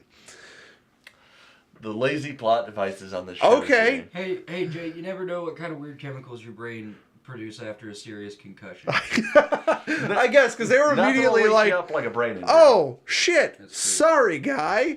So then they move on, and then at the end of the episode, they find out like this big weird lightning storm because all the nerds, the science nerds, need something to do while action is happening. So they've built this. There's a weird lightning storm that's been following Barry and Oliver. So they build like a little fucking antenna thing to make it to where whatever is trying to breach through can come through. Fucking weather balloon. So 1990s Flash shows up. John Wesley Shipp, dressed as 1990s Flash, shows up, and he's like, hey guys, and he shows up and he immediately confirms the coolest thing, but then it's CW saying something but never giving us the thing that we want. They show up and he looks at John Diggle, who I have to go back at some point because he is the best part of that episode. He looks at John Diggle and he just goes, "Hey John, where's your ring?" Well, I guess you don't have it in this universe, and then it just moves on. So it's the confirmation that John Diggle is actually John Stewart in another universe, and he is the Green Lantern. Cool, except for they never gave it to us. They just threw a mention out there. We've seen John Stewart's name in The Flash. Have we really? Because everyone's wanting John Diggle to be John Stewart. We've seen that. Because they said it was supposed to be John Stewart Diggle. No, we haven't. We've seen Hal Jordan. Yeah, you've seen Hal Jordan. But the theory was like that Diggle would eventually be the Green Lantern, but they don't have the budget for that. So who owns the rights? Well, I mean DC, but DC, they have the rights. They don't have the budget to fucking CG animate a Green Lantern. They don't have the CGI budget to. I want the Ryan Reynolds CGI. They don't even have to do the full suit. They just like to make like ring shit appear. That's gonna be money. And they're like, well, we gotta save all our money. Mm-hmm. Anyways, it's not like they make buku fucking bucks on their shitty merch anyway. Diggle has the best line in the entire episode. At the beginning of the episode, he's apparently what he's doing in Arrow now is he's just doing Argus shit. Pretty much. And he seems like the I'm sick of shit Diggle now type of guy. They all show up. Supergirl, Flash, and Arrow all show up at the same time. And he goes, "What now?" And they're like, "What?" And they're like, "How do you know something's going on?" He's like, I don't know, but every time the three of you are in the same spot, shit's going down. And then like later on, he brings up a point where he's like, Egyptian god, aliens, Nazi planet, what's next? And I'm like, I love this Diggle. Like I love sick of shit Argus Diggle. He's pissed. Yeah, Diggle's just like, oh fuck, like everything's gonna get complicated again. So that was kind of the best, because apparently they do have those self-aware jokes in Arrow. Like Captain Lance at one point just says, and not in this, but in like I think it was like last season or something. He just goes, I don't know what's going on, but every time it becomes like May, like shit gets real, like something big goes down. So there was just sort of that self-awareness, and that's what I loved about Diggle that entire episode. He's very snarky and very like, I just don't want to deal with this shit. Like I've got things to do, and so 1990s Flash shows up, and then the four heroes, 1990s Flash, Oliver, Barry, and then Supergirl all show up, and they approach this guy who's the Monitor, who's behind everything. The Monitor has been like doing all this shit. I thought you were getting like excited for a second. You're just yawning. Sorry. So the Monitor shows up, and he's behind everything, and they approach him. And so they have 1990s Flash in for like 15 seconds. He goes to run at the Monitor, and the Monitor just clicks his fingers, and he just vibes out of the planet. Like, they just get rid of him. And that's the last time out of the entire crossover you see him. They had him for 90 seconds? Yeah, he's gone. Did he do anything of any... Do they need, like... Outside of the Diggle thing, and then there's also a great moment where they go... Jay, because he also plays Jay Garrick, and then Barry goes, Dad, because that's his dad in the show, who's been murdered, so he sees him, and he's like, Dad?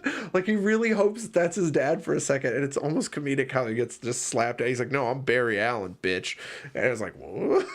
So... But I'm Barry Allen. And then Oliver gets to go, but I'm Barry Allen. Because they're all Barry Allen at that point. Barry Allen. So they poof, get rid of him. Then he says something big is happening, so I'm testing you guys. I'm testing your metal to see if you guys can handle the crisis. So the Monitor's been going from planet to or from universe to universe, just fucking everybody's day up, trying to see if they can handle it. But he's like murdering like heroes and shit. Like he went to the 1990s Flash, which is in Earth 90. He goes to that Flash universe, and like all the heroes are dead except the Flash, and he's like, why? And he's like, I'm testing you. So, I'm testing you. Yeah, it's just ruining everybody's day. To test you. So he gives the book back to the Evil Doctor. The Evil Doctor rewrites history again, which is what frustrates me in the messy plot thing is each episode is broken down to be a single episode on their own, and it just fucks everything up. So you have to rush a lot of exposition and plot into each episode to try and make it work, and I just don't think it works. So episode 3... They are the Trigger Twins now. They don't have superpowers. They're just a couple of bad guys. And they have to refigure out what's going on in each universe, which is the Supergirl episode. And so Supergirl is locked up. The Evil Doctor has made himself Black Suit Superman. Oh, no. Yeah, and so what happens? They find Evil Cisco, get Evil Cisco to transport them to Supergirl Earth to grab Superman to fight Black Suit Superman, which Superman shows up, looks at him and goes, nice suit. It was really cool. And then they fight and some girl goes, is that Bizarro? Couple of Easter eggs they're just trying to chuck out at that point. They have their big-ass fight. Arrow makes a deal with the Monitor. They won't say what the deal is, but they have a big fight, and at the end, evil Superman is holding the book open, trying to just tear apart reality because he's so frustrated at this point. Arrow shows up with a magic arrow and just fucking shoots the arrow right into the book, and it destroys the book and re-puts reality back to where it's supposed to be. Lazy. Yeah, it was lazy as shit. And it was because they spent so much time focusing on like trying to keep everything solid and square and make these episodes individual. It just doesn't work. Batwoman calls Arrow at the end and is like, hey, we're keeping an eye on this guy at Arkham you just sent, the Evil Doctor. Him and this other guy are talking. It's basically, Crisis on Infinite Earths is coming. Okay. Okay. I don't know.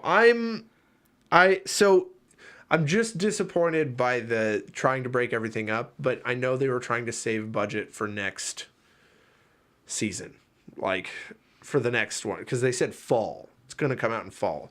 So hopefully there's going to be something that impacts the other shows in a fun way. I have always said with this show, it's just always next season. Like this season was good, but next season. Well, I was excited about Elseworlds to see how it goes. Soka G, holy shit. Oh, hey, your favorite Christmas movie is Kursk. Yeah, why don't we... Okay, so Elseworlds, if I were to give it a rating, I would say, sorry, 3 episodes, not that exciting. Nazi superheroes was 100 times cooler. But it was the way they shot it and did it. I missed Supergirl though last season, and so that like I feel like the whole time I was like playing catch up. True. Unfortunately, you have to kind of like I liked it to be out and have them all TiVo'd. That way I can just plow through it all at once.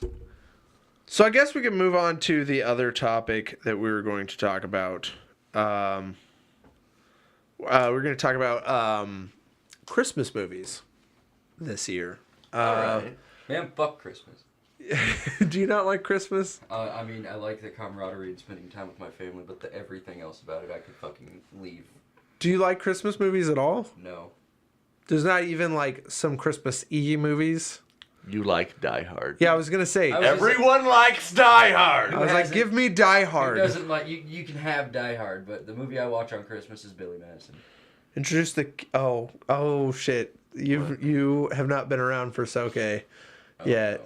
I can be introduced. That's all right. I'll be new guy. This is Drake.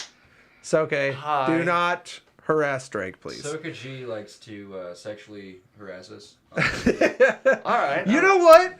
I have been... So here's the thing. Soka's been... You've pushed your barrier, which is cool. We've come to common ground. I think Soka puts in some... Actually, if you get on the Discord, Soka puts in some really good input.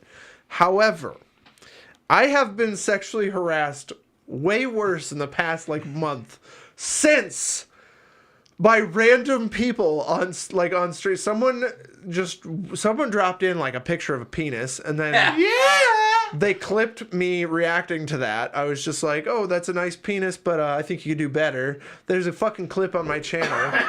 And then someone the other day dropped in and was like, can I show you my genitals? Immediately. And I'm like, 0 to 360? Really? And I was like, no, I'm not the person to see your genitals, but someone is out there to look at your genitals. Don't give them I promise hope, you. Jay. I promise you. No one wants your wiener. But you know what? So I really take, personally, we did that interview with Mills the other day, and Mills is a partnered streamer. Mills is probably the biggest streamer we've been able to talk to so far. He's really, really awesome.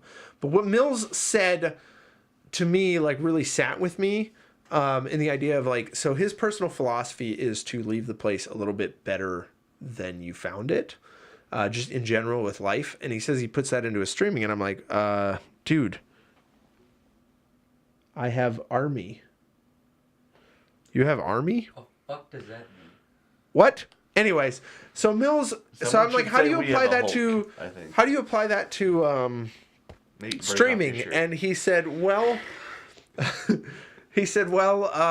so he talks about the idea of toxicity and trolls and stuff. And so, okay, I'm not saying you're a troll. Sorry, but it's just this idea of taking someone who comes in and who comes in with either a negative, and that's where I would say you're different. So, okay, is you didn't come in trying to be negative. You were actually just being very sexual. Yeah. But trying to give them a positive experience, and just saying these are people with a voice, So if someone comes in and just says you're so for example, someone comes in and just says your stuff is trash, you're shit, I fucking hate you. Giving that person a minute to kind of talk it out with them. They just need to say something.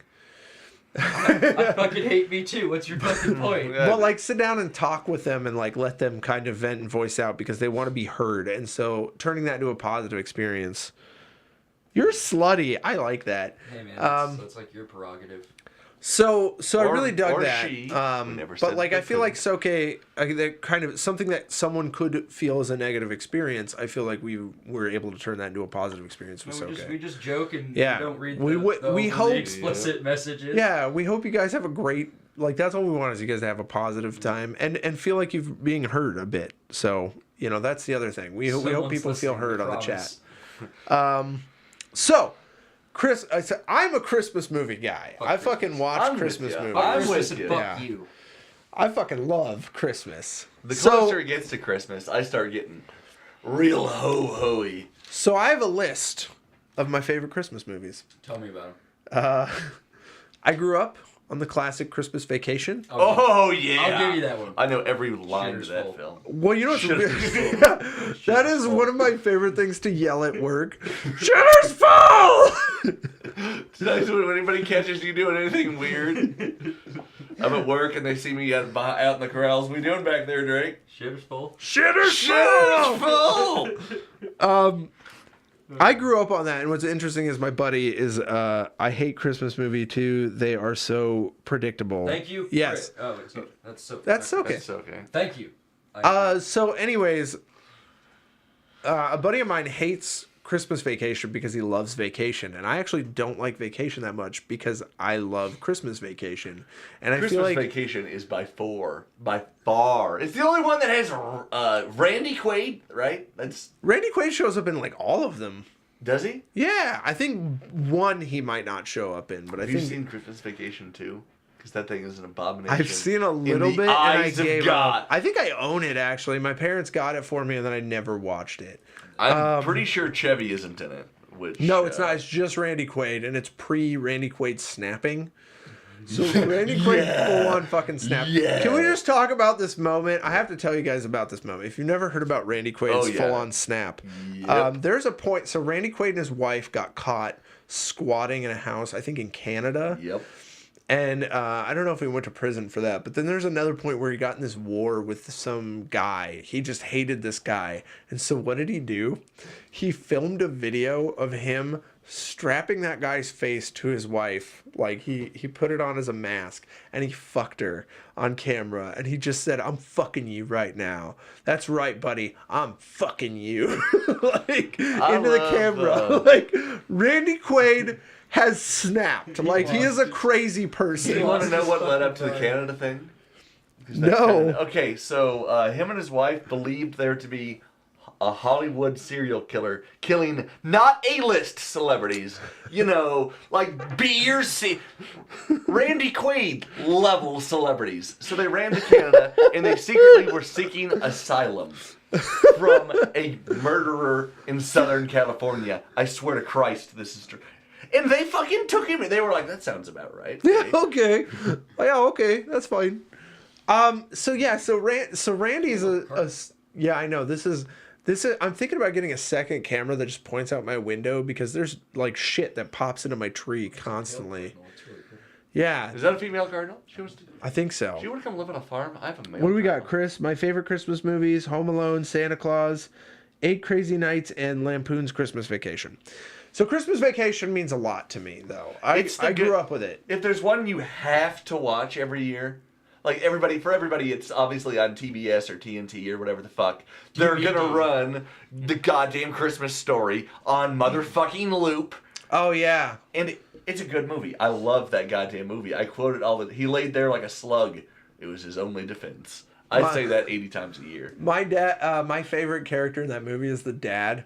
Like I love my 2 favorite lines. Not a finger. Just the fact that he gets really frustrated. They're like, his frustration was such a high amount. The only thing that came out was, "Not a finger!" Like, he just yelled that out for no reason. And then the other thing is when he says, "Fragile," must be Italian. He gets so excited. I said that my first day at Walmart when I was like loading boxes. One of them said "fragile," and I looked at my supervisor. I was like, "Fragile." Must be Italian.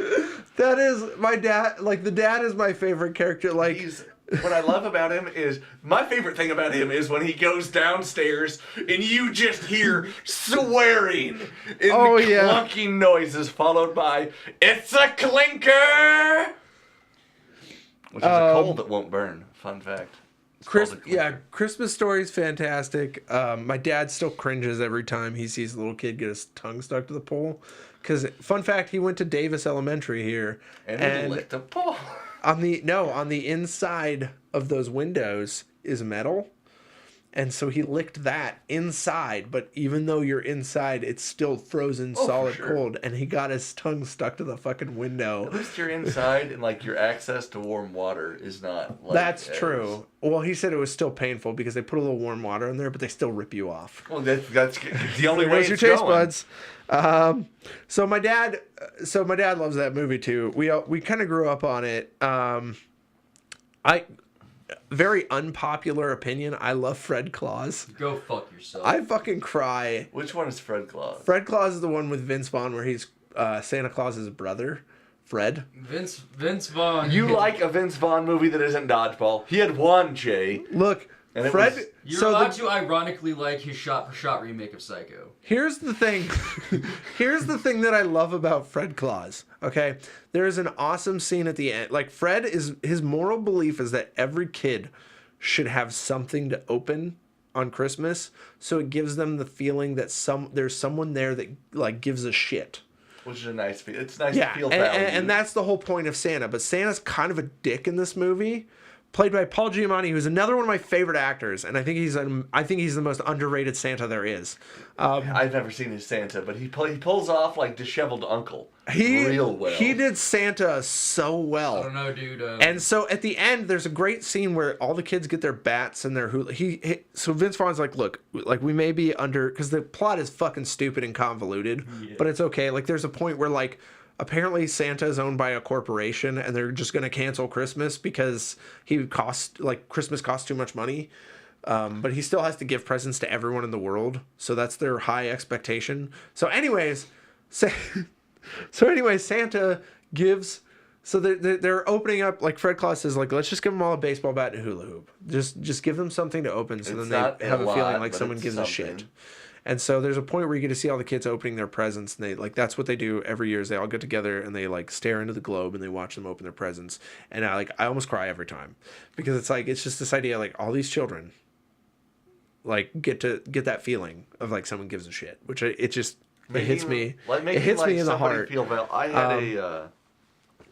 had one time we're just working the drive-thru at McDonald's and I was having not a great night. And there's this girl that I know that ironically now works with McDonald's. I don't see her. She works morning. But she was like, I'm trying to remember her words. I appreciate you is what she said.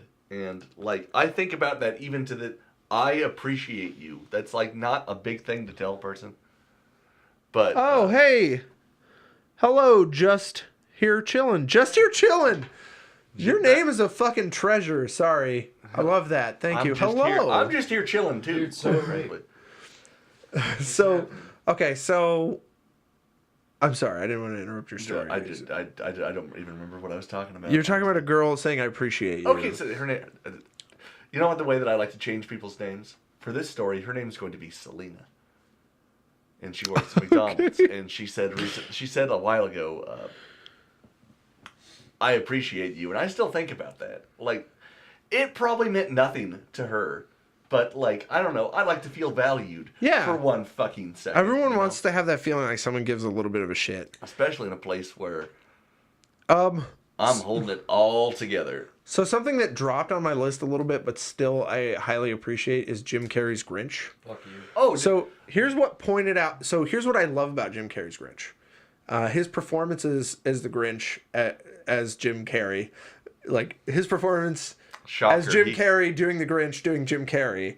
Shocker, he went over the top, Jay. He does it. He goes 100% into it. Like the one thing I can say about the Jim Carrey Grinch is he has the facial manipulation to pull up the shit from the old animation. Right? He's so good.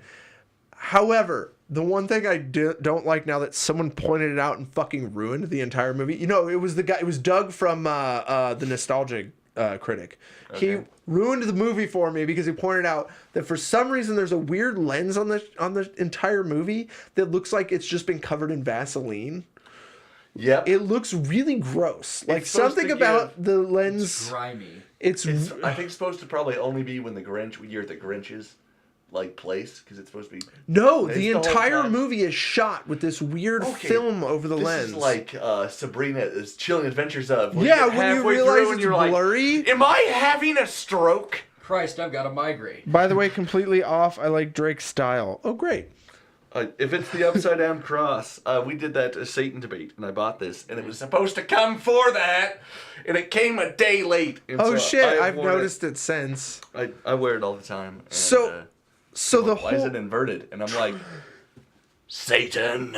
Actually, Saint Peter. It is St. Peter. It's an So, inverted cross. so try to watch The Grinch without noticing that gross Vaseline look. I'll try to watch The Grinch without fucking shutting it off. Can't promise anything. I love that movie. I am not looking forward next. to.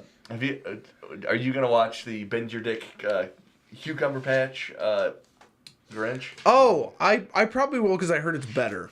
So, and it does look like it's not. Die Hard's a Christmas movie. Just chilling. Get over it. It's a fact. Oh, to just chill. You know, I read somewhere that Bruce Willis wants people to stop saying that Die Hard is a Christmas movie. Bruce Willis can fuck off. Bruce Willis probably also wants people to forget about Looper, but that's not gonna fucking. He probably wants people to forget. I don't know. I had something clever and it's gone. Anyways.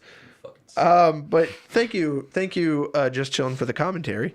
I forgot about Deck the Halls and Great Outdoors. I didn't realize those were Christmas movies. Deck the Halls probably. Deck but, the Halls definitely is, but I don't know if the other one. I don't. So this is one that my sister pointed out a while ago that I'd never seen until she had shown it to me, and she had never seen until her mother-in-law showed it to her. There's a movie called Mixed Nuts. Have you heard of Mixed Nuts? No. So it is a Steve Martin movie, and it's about a man that runs a suicide prevention hotline, and all the fucking crazy people that get attached to them through that. Like Liam Schreiber shows up cross-dressed. Is that about Leave? Yeah. It's L-I-E-V. Leave. Leave Schreiber. I'll accept Gremlins as a Anyways, Christmas movie. so he shows up cross-dressed. And of course he's fucking massive, but he's in a dress and makeup, and it's really funny because he immediately attracts to Steve Martin, and it's just the way that it's handled is really, I don't know, it treads the line a little bit of slightly offensive and outdated, but it's also really good. Are they wearing white gloves or do they use a fucking hammer? What? In terms of how gentle they're being. Oh. I would say they try to wear white gloves for their time. All right. It's also got the guy who's not Bob Hoskins but looks a lot like Bob Hoskins. I can never remember his name, but he's the best part because he's like, so he stole his wife's Santa suit because she got mad and like cut up all of his clothes because they have no money. So he stole her Santa suit that she was trying to sell for Christmas to have money for their baby. Oh, this is like I bought you a comb for your beautiful hair. Yeah, and she's like, I sold my hair to buy your... And so the whole time he's wearing like this Santa suit, and they're always yelling about how he doesn't have a job, and he's like, well, I'm a wall artist, but I don't have a wall to paint on. And she's like, you'll never have a wall, get a fucking job. And he's like, but I'm a wall artist. And so he's that comedy's really great. The movie is just, it's very intelligent. It reminds me of watching like a 1990s written stage play. So it's really good, but it is a Christmas movie. It's based around Christmas. I absolutely love it. Muppets Christmas Carol, my only Christmas Carol. That's the only one I like. It's a Christmas Carol, like so Scrooge. Scrooge is played by Alfred Pennyworth from the Dark Knight trilogy. Michael Caine. Michael Caine. Yeah, Michael Caine does an amazing job as Scrooge outside of singing. Ooh, who's following? We got a new Just here chilling. Thanks. Just man. here chilling. Thank you for the follow. Yeah! Woo! I like that you like our shitty commentary, man. Hey. So if I have my Christmas movie that I started, new tradition last year. What's that? Deadpool. And like, you don't need a reason to watch he says fucking Merry Deadpool. Christmas in the beginning. He says Merry Christmas, and then what's his name says Happy Arbitrary Day in April. Man. Mr. Poole. Mr. Poole. And because of that, like, I don't know, like generally for me, Christmas, like me and my mom comes down, like usually, now my nephew's birthday is like the 3rd or 4th of, it's the 9th of January. I know my nephew's birthday. So my mom comes like I don't. right after Don't worry. the New I've Year. got like 4 of them. Dude, I have can't no get idea their when birthdays you're down. I'm going to get a number 2 in May. I know a general time period of when their birthday is, but that's it. Like, my wife knows them all, though. I got That's one. how we get them presents. I got one. And, Thank God for my wife. But we always, like, do our family Christmas, Yeah. like, after the holidays. So on the day of Christmas, oftentimes, like, my dad has his own girlfriend, so he's gone. And I'm home alone, and so I say what I say all the time. I don't need you people! And then I get my own traditions, like, I have a hookah that I like to hookah out of, and I got that going, and I hookah'd and watched Deadpool on Christmas, and I had a lovely time. My Christmas night tradition is to watch It's a Wonderful Life. Go fuck yourself. No, You know what? If It's you a don't- Wonderful Life. That is a movie fucking fucking masterpiece. sucks. It does not suck. That movie is 3.5 goddamn hours long. The It is plot incredibly goes enjoyable. Nowhere. It fucking blows. Do you It wanna- goes somewhere. Here's the thing, Nate. At the time, and arguably to this day, Jimmy Stewart was the world's greatest fucking actor. On top of that, it's one of the only movies that I know of that's not in a hurry to just puke everything out, and it just soaks in every scene and every Man, moment. I'll sit through a 6-hour movie. I've done it. What But I like, I don't like my 6-hour movies to be dry as toast in Arizona. it's a little dry. I thoroughly enjoy this movie, and it makes the payoff for me every time. It makes me cry. I thoroughly enjoy you disagreeing. Eggnog, anyone? I don't Eggnog, anyone? Chris is just trying to chill the fucking atmosphere. He's like, "Hey, anybody need liquor? Let's just calm down here." You want me to be the raging machine, and yet you don't want me to yell. So, a few honorable mentions. Okay. I just watch Elf for the hell of it. I'm losing interest in Elf over the Okay, years. also, on that, I think that, can we say John C. Reilly and Will Ferrell, please fucking stop. We don't need whatever bullshit. You don't want the Sherlock Holmes Holmes movie? is going to be so bad, Jay. It's going to be so... I would rather watch I Mandy enjoy Patinkin it. eat soup for like 45 minutes. And I'd pay the same ticket price to watch a movie of Mandy Patinkin eating soup. I feel like it would actually be pretty entertaining. Is that our Christmas movie? Is that our Christmas movie? It's either that or there's a joke from Donald Glover that involves Michael Don Cera. Glover? Michael Cera playing Shaft in a Shaft. Shaft. And I'd be me and Donald Glover would be the only people in the theater. But We'll watch it. one more ticket for that Michael Cera flick, please. I'd like to watch him apologize before he hits women. I'm trying to fucking shove my way through this. Arthur Christmas, I really enjoy. I thought that was really funny. Is that like an Arthur It is again about Santa. No, this is Santa Claus's sons. Fuck you. Arthur is one of his sons. He is the doofy guy who just believes in Santa no matter what. And Santa is, again, more of like an enterprise or a business, and it's passed down from like generation to generation. However, the other son is more organized, but he's trying to streamline Christmas, so he's therefore rooting Christmas. But Arthur Christmas, a present gets left behind, and Arthur is like, I have to fucking give this present to this child. Someone has to deliver it, and I'm going to be Santa this time. And so he travels across the world in an old busted-ass sleigh with his crazy fucking like senile grandpa, played by Bill Nighy, I think is his name. It's just Bill Nye Just from Britain. Okay. His name is Bill Nye. we have a Bill now. Obviously, we have the science guy. He came I can't say it. I can't say it. It's so because then the theme starts in my head. Anyways, by Bill, played by Bill. Bill Nye, the science guy. Okay, so That gets us muted. so Bill shows That was up. it. We're no longer affiliates. So Bill shows up. That He's has the to be- crazy senile grandpa. I just enjoy that movie because I watched that in Platteville with my college friends, and we had a really good time. So that's a good one. And then Platteville? That's where I went to school. Where the hell is that? he went to theater school.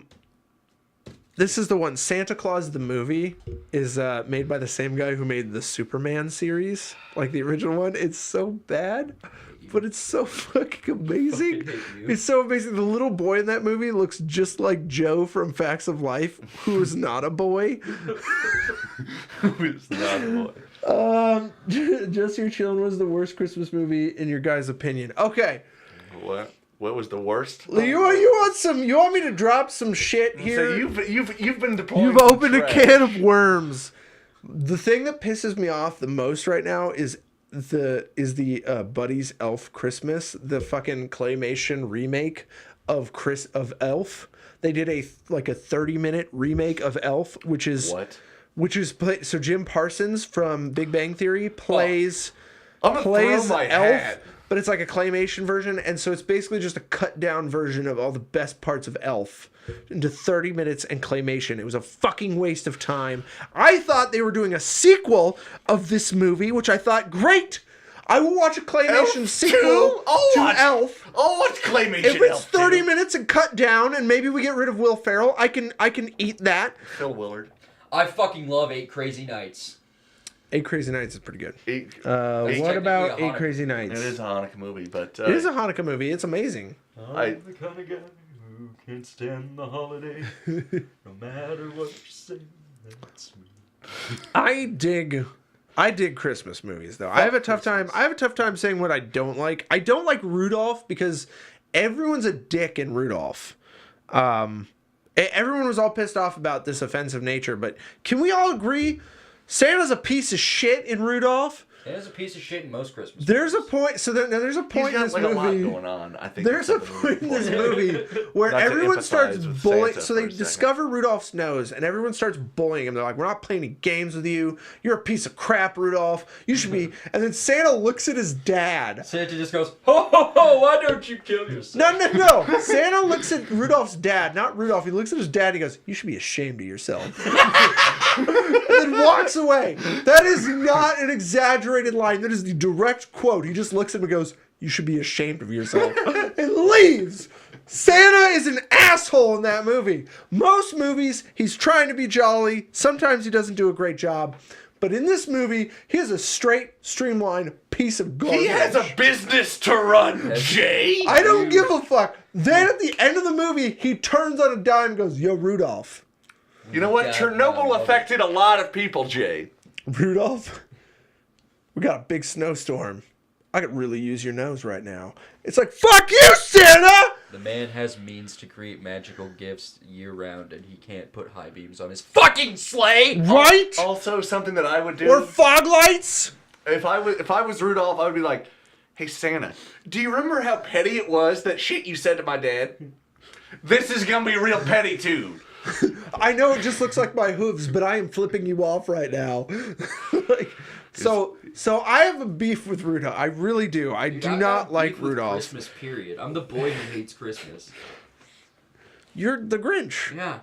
But that makes you extra Christmassy without you even realizing Man, it. fuck you. His heart grew 3 sizes that day. Yeah. It's usually called like an infarction and is bad. I but- want. You know what we need? So feel how hard you know what our next. You want to know what our next T-shirt should be? What? It should be you. Man, Like, fuck Christmas. so do you know that? No, do you know, that would be great as well. But do you know that? Have you seen that? Like, it's a minimal way to do like Christmas lights where they put like half a strand up and then it's just a cardboard cutout of the Grinch pulling the lights down. Oh yeah, yeah. I want a T-shirt of you pulling lights down, and then it says "Man, fuck Christmas." Man, fuck Christmas. Krampus as a scary Christmas movie. I haven't seen that one. It's Okay, not here's the very thing good. about horror movies. I'm going to be really vague and broad. They all suck, every single one of them. But they're great. I disagree. Okay, here's the. Give me. Okay, there has been. Statement almost said and then had to be redacted. Give me a horror movie that you can show me the first 8 minutes of, and I can't tell you point for point how the plot is going to go moving forward. I would like. Get Out. Oh. Well, I do now. I know it because you told me what happened. Hey, You know that's what? good. I haven't That's seen. good. I've not seen Get Out. Is Get that Out is horror, good. Though? Hush. Hush. I don't know that one. I don't watch horror. It's about a mute and a deaf person who is being tormented by a killer. And so they can't communicate with each other. No, it is a mute deaf person. Okay. Oh, She we got got- us a Helen Keller. She got a bacterial meningitis when she was a child, and she went deaf and mute. Okay. And sorry, we're getting off topic. If we're going into Christmas horror, Santa's sleigh looked really good, and I never got to watch it. Like Movie good I as in did, Drizzt ridiculous. is the Grinch. Also, I'd watch that. what was? First R-rated Grinch movie. I feel like it was. Oh, did anybody ever watch Rare Exports? Did you ever see Unaccompanied Minors? No. Rare Exports looked really interesting because it looked like a darker Christmas movie. What about Santa's sleigh? That's what I wanted to see. I was just talking about that. Like I want to. It's shitty. Christmas horror. It's kind of crap. Oh, I really dig Michael Keaton's Jack Frost as well. Have you heard about this movie? You look confused. Batman is Jack Frost now. So what happens is Batman's out driving. The best Batman. Batman's Let's a not mince musician. words. So Batman's a musician. He gets into a snowy car wreck and dies. And then he's reincarnated next to his son as a snowman. Christ, Jay. And then he spends the entire movie trying to figure out what the fuck is happening. This sounds worse than Tusk. The kid is just trying to keep him alive. He's like, I don't want my dad to die again, because he finds out that that's his dad. He's trying to keep him alive. And then, like, the end of the movie is just Christmassy. This is very Christmassy. If it doesn't turn out that kid was Justin Long, Jay, I'm going to be so pissed. Oh, he wasn't Justin Long, but I think that would have been amazing. I loved the time in America where Hollywood was like, you guys love Justin Long! No, we don't. And a little bit louder, yes, you do! I'll tell you what, though. Every time Justin Long pops up in an indie movie, I'm delighted. I assumed he died. Is he still... Yeah, he pops up from time to time. He does indie movies and stuff. And then he shows up on New Girl from time to time. I think the last big thing, he was in That 70s Show, too. He was on that too. I think he was, wasn't he? Yeah, he was Fez's best friend. Oh, yeah, but he had like an British. English accent. Yeah. He's like he's from the other side of the island. Mm-hmm. Furthering the where the fuck is Fez from. That's the idea. You're not supposed to know. But yeah, long story short, fuck Christmas, Billy Madison rules. Favorite Christmas animations or claymations, I suppose, Everyone are got run over by a reindeer. Year Without a Santa Claus, and then Santa Claus is Coming to Town, where Mickey Rooney plays Santa both times. I like Mickey Rooney's voice. I don't know why. Apparently, he's a womanizing piece of shit, but I still love Mickey Rooney. Yeah, real like kind of a trash like a human. He's a trash person. Yeah, who died, by the way. You stupid Is he little dead? garbage person. Is he dead? Yeah, he's Are dead. you trying to do the cross thing? Yeah, I did instead of doing the cross, I did like a half plus sign. Okay, so he's got like the mathematical thing going on. I got a Satan thing currently happening. You're the only one, and this is my favorite George Clooney line, leaving me the only one running unaffiliated. Oh, Crystal Energy shit, man. Where's your? Didn't you have like a chicken foot for a while? That's on my car mirror. Oh, okay. I've only been graced. I've been graced by the presence of the car tree. Mind the car tree. So last week's video was so fucking terrible. Wasn't it choppy? And I just shitty? put the audio up on iTunes because it was so bad. And Chris was so nice, he bared through the entire thing. Chris, you fucking trooper. You trooper. You fucking trooper. I didn't even get to tell you. So my audio was so bad. And Was it just me and Tommy talking to no one? No, it was you two talking and then an echo of my voice. Go. Do you know what the problem was? What? I was talking to the butt end of my microphone for like a week. I'm in love with that, by the way. I was so pissed. In love with that. I was like, yesterday, I was sitting there in front of my microphone. And I'm like, where the fuck is it that everyone else's Screaming audio into the bottom. What's sounds wrong with great? you? I'm like, everything sounds so good. When everyone else uses this microphone and this fucking mixer, I spent $300 on this shit. I spent my goddamn Christmas bonus on all this shit. And I'm like, what the fuck is happening? And then I looked and cause this piece covers like a lot of it. And then I saw the logo and I turned it around and then I did another recording and it sounded like beautiful. And I was like, motherfucker! That was my life. I was so pissed. You fucking suck, and you should feel bad. I do. I spent an entire week hating on myself. And then I forget, because I did that interview with Mills, and I was talking to the ass end of my microphone the entire time. So what it does is, you can hear my voice clearly, but you hear the echo first. He's just far away. Because the good quality end of my microphone is facing the wall, the sound is bouncing off of. That's amazing. And I was just like, ah!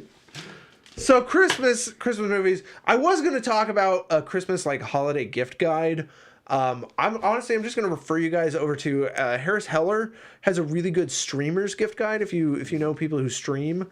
And then Bob Wolf has a good Nintendo Switch gift guide that actually is really good for anybody buying for gamers in general. Mm-hmm. He opens up with the rule that he just basically says don't buy a video game for someone, buy a gift card instead. Unless you are absolutely 100% sure, because you could be buying the wrong console. You could be buying the wrong number to the game. You could be buying... There's 100 things that could go wrong because games are complicated. So unless you don't know, just get them a gift card. And for your generic nerds, Think Geek. They have cool shit. I would say a Humble Bundle gift card would be great. Also that. Sony... Actually, I got to tell you guys right now, Sony Vegas is up for $30, $30 right now on Humble Bundle. Sony Vegas 15. I don't know what number they're on right now, but that's a good deal. It's like a $300 purchase that you can get for like $25 right now. What is it? Well, I don't even know. What the Sony word. Vegas is like a video editing software. Okay. It's crazy. So I was like, I saw So that, I for, was like, like, my holy streaming shit. later of when Nate holds a camcorder and I play Pokemon and scream, occasionally panning to a closed door because Drake has to poo. Are you streaming now? No, but I've thought about this was doing a joke this that for we've a talked while. about. So joke. Um, Or Theodore plays Pokemon. So I'm not gonna do a gift guide, but Christmas is coming up. So next week will be I'm gonna lay out a little bit of a schedule. Next week we've got I've got my buddy Will coming in, Will Springer. He's gonna come in. He is back from college. So Is he from the area? yeah. He's my age. So Will's gonna come back. And then the week after is actually like Christmas week, and there's just no way I can do it. Like, I can't make it work. The following week is New Year's week. I can make that work on Wednesday. So, guys, I will say we are going to be skipping Christmas this year for the podcast. Christmas is canceled, fuckers! We're canceling Christmas. So, sorry, guys. I will not be streaming on Christmas. Also, I'm not available for all of that. Okay. I'm going to be out of town from the 24th to the 7th. Sweet. And by out of town, I mean like 1,600 miles from right here. What is Chris Goodrich saying right now? I can't even... Drake's streaming. If you do, I'll try and... It's just me holding a game console screaming about... It's Drake on a toilet booping on a fucking Game Boy. Chris pops in on every stream that I know. I've ever... How the fuck does he do it? Were you living with me the time that I was playing on the SP and I was trying to catch that Lugia? Yes. Fun fact, you can throw an SP across your apartment while playing Crystal. And as long as it hits a couch, you're fine. Oh, okay. I was trying to catch a Lugia for 45 minutes, and every time it would like break out of the ball, and I'm like, I'm gonna have a stroke! And so I threw it, because I wanted it away from me so I didn't have a stroke. And it didn't break the console. Get it away! That's how physics work! Like... If the frustrating thing is over there, it can't frustrate me anymore. Yeah, no, so we won't do Christmas, but we'll do New Year's. But next week, I'm going to do a review of Into the Spider-Verse.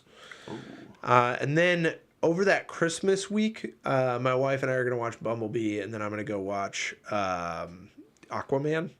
So you can expect when we come back for New Year's a review of both of those. Listed pissed me off beyond all belief. Guess which one? Bumblebee? Yep.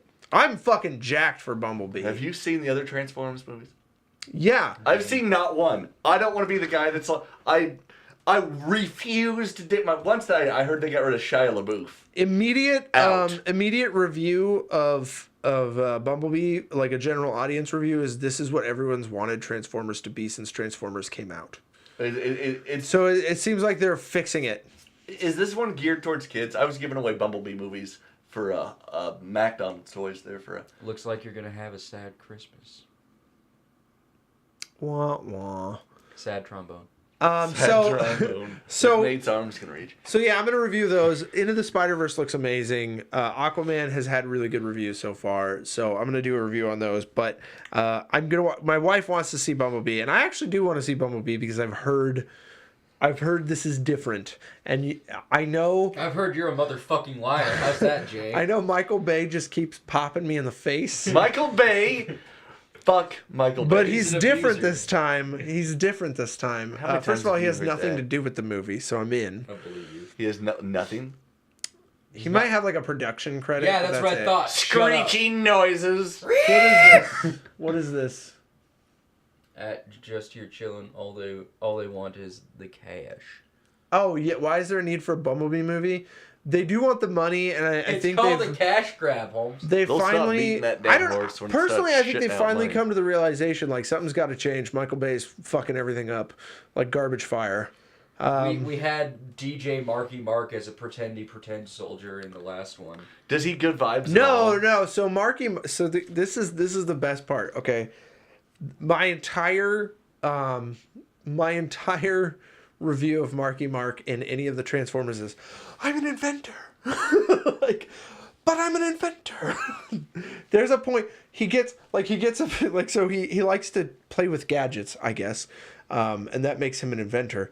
But he's like standing over this like semi truck, and he's like, wait a minute, is this a Transformer?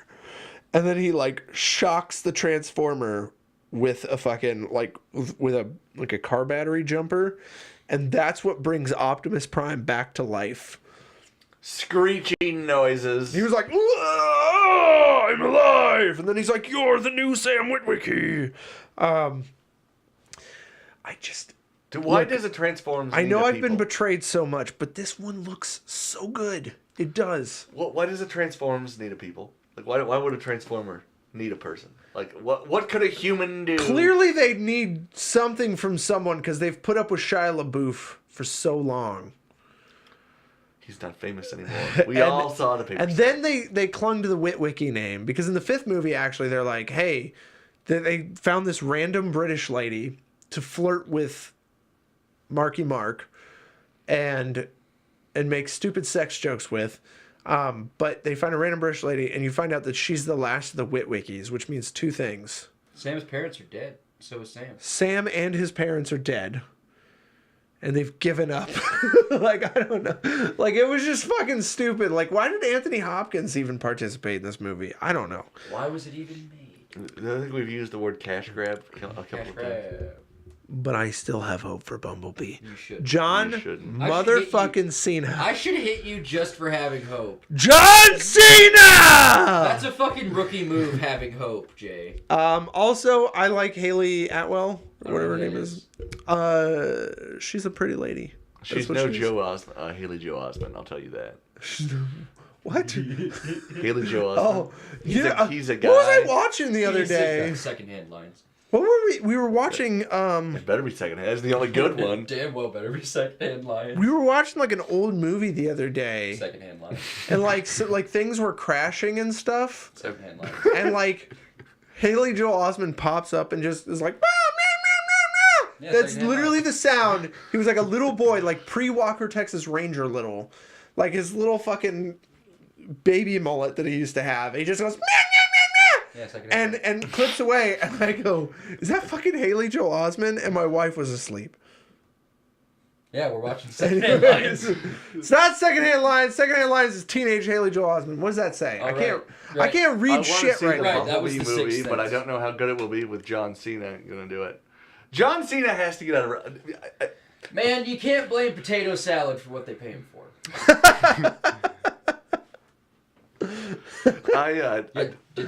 Are you aware of this? John Cena's potato salad, didn't you know?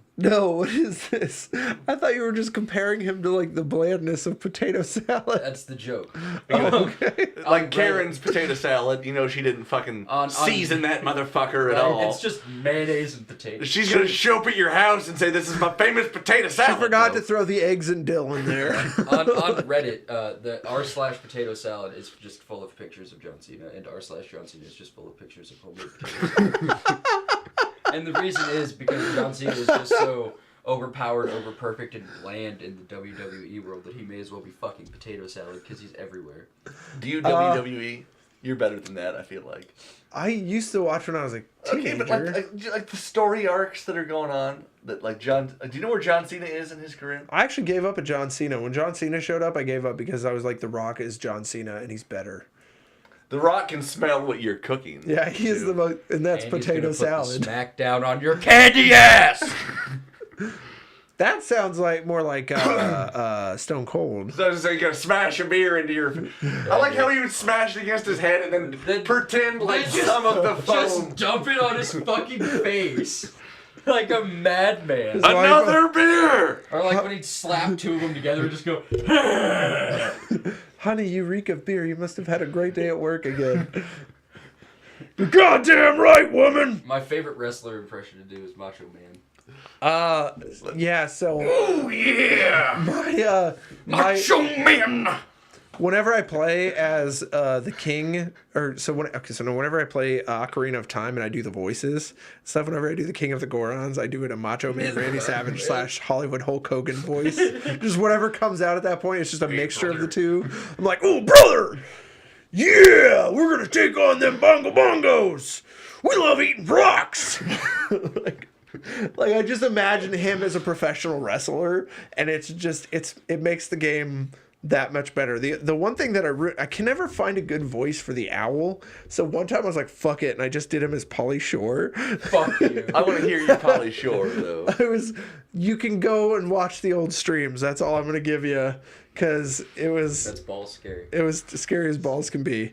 Did I tell you about someone commenting on that the other day? What? Someone commented on that. So I went back and Someone commented on that old fucking YouTube video? not that video specifically, but there was on that channel. Mm-hmm.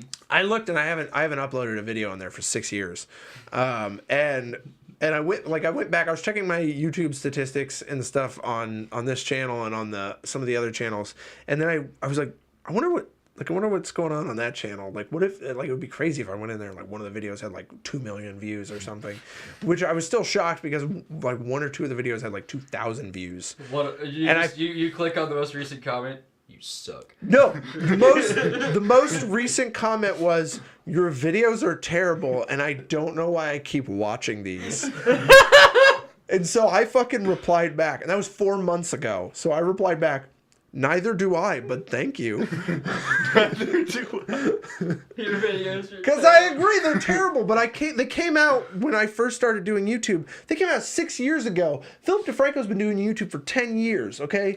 They came out 6 years ago. TJ Kirk's been on YouTube for 12. YouTube 6 years ago was a completely different platform than YouTube today. Yeah, that's not the same. And quality of content and accessibility for things is completely different. You could guess because we're streaming on fucking Twitch right now. Yeah. YouTube.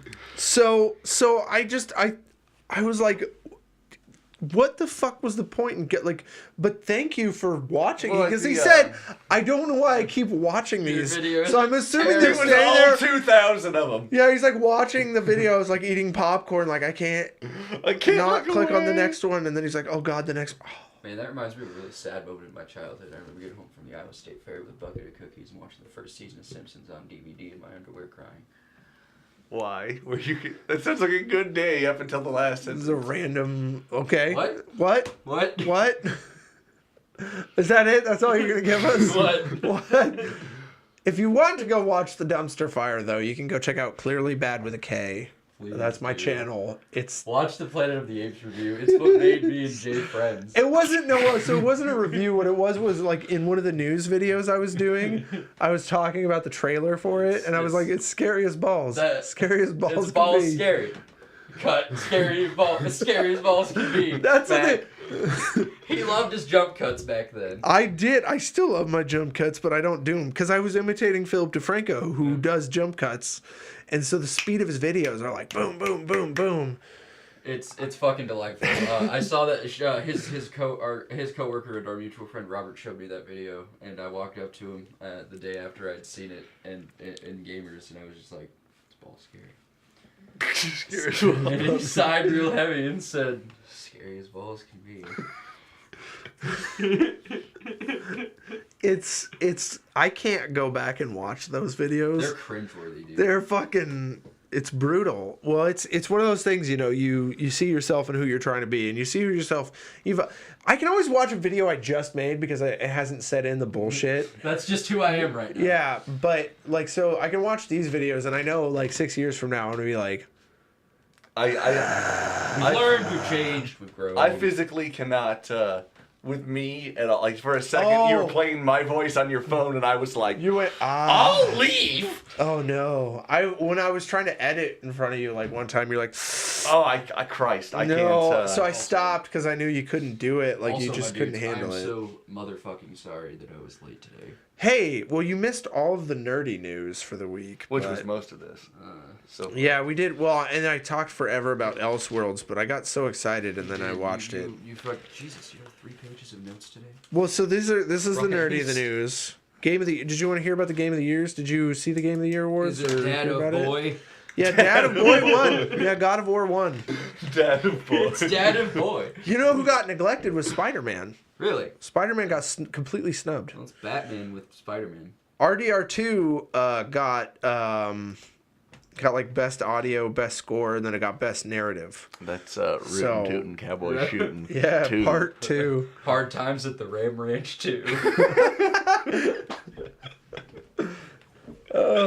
I keep seeing videos too of like I'm getting really pissed. So I ordered Smash Brothers. Oh, did you? And it's not like I pre-ordered it and it's still not here. I think it's supposed to show up today. It might actually be sitting on my porch right now. Dude, no, it's not.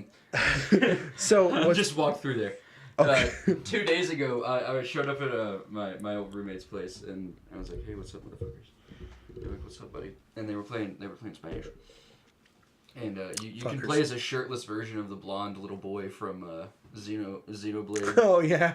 Or my buddy Drew has a princess Princess Daisy looking character that also happens to have a massive Hulk Hogan mustache. Yes! And he named Trap. Dude, the way that we like to, change names. Yeah. Our friend Drew. Yeah, our buddy is Drew. Drew. Drew. Drew. For anonymity.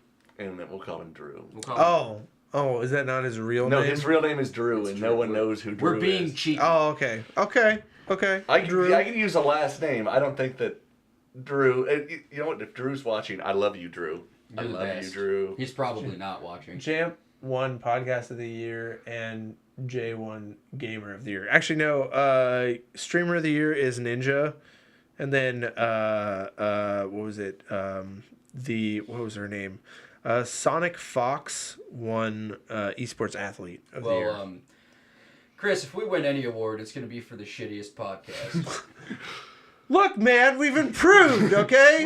We're not in a shitty, stuffy room. We have huddled together anymore. We are in a less stuffed room, huddled together in a corner. But we're no longer huddling around one microphone like it's a fucking hobo fire. Dude, I like the one that was in the middle, and we all just stared at it. Yeah, we all just like... We actually have like fucking lighting now? Yeah, we have lighting, we have a set. Someone just complimented my Skyrim poster. They thought it was an Oblivion poster, but close enough. I like that you always shuffle around the chairs, Jay. I say in my brain, and the chairs have moved, so you know the time. Did you notice I oiled my chairs so they don't squeak anymore? Yeah, because the other day I was moving. I was just and I just was like, you know what? Fuck this. I got some WD-40 and I just sprayed in the general direction, flipped it over. If you can't fix it with WD-40 and duct tape, smooth. It can't be fucking fixed. Also, I figured out which way to turn the butt end of my microphone now. Oh yeah, you figured out how to use a fucking microphone? Good job. Quality. A microphone where the logos are invisible, by the way. Fucking assholes. Maybe it's just your poor eyesight over there. I do need to get some glasses, but my insurance no longer covers my old eye doctor, and now my old eye doctor is a douchebag. So do you know what Zinni is? Not to promote other products. You can get a pair of glasses off of the internet for $20. 20. Period. The end. My glasses. I swear to you, I told you about this. My glasses are scientifically engineered to be thinner than they are actually supposed to be. So is his. Mine are $500 fucking dollars. No, look at how thick these are. Gee, these are thin Jesus Christ, down. Jay. My glasses cast a shadow. They don't reflect or produce or continue light. They cast a shadow. They're so fucking thick, and they are scientifically altered to be thinner than they're actually supposed to be. So, my glasses are $500. Is that the resin press or the actual glass? I think it's resin press because that's it's why- basically peeled off. That's why they're so butt fucking thick, Jay. Which Get is the what- science glass. Shell out the extra $23, you cheap bastard. I paid everything they would let me do, and they gave me a $500 fucking bill. And I said, "Is there any way to cheapen this?" And they said, "No." We can add glass. You are blind lenses for as $25 extra. You are blind as fuck. If we walk away from you, Hey you're Jay, how many fingers am I stranded. holding up? You're fucking flipping me off, man. You know that game used to piss me. That and the kids who used to be like, "Can I wear your glasses?" I'd be like, "Fuck you." Gee, I can't imagine what that's like. I had bifocals when I was 8 years old.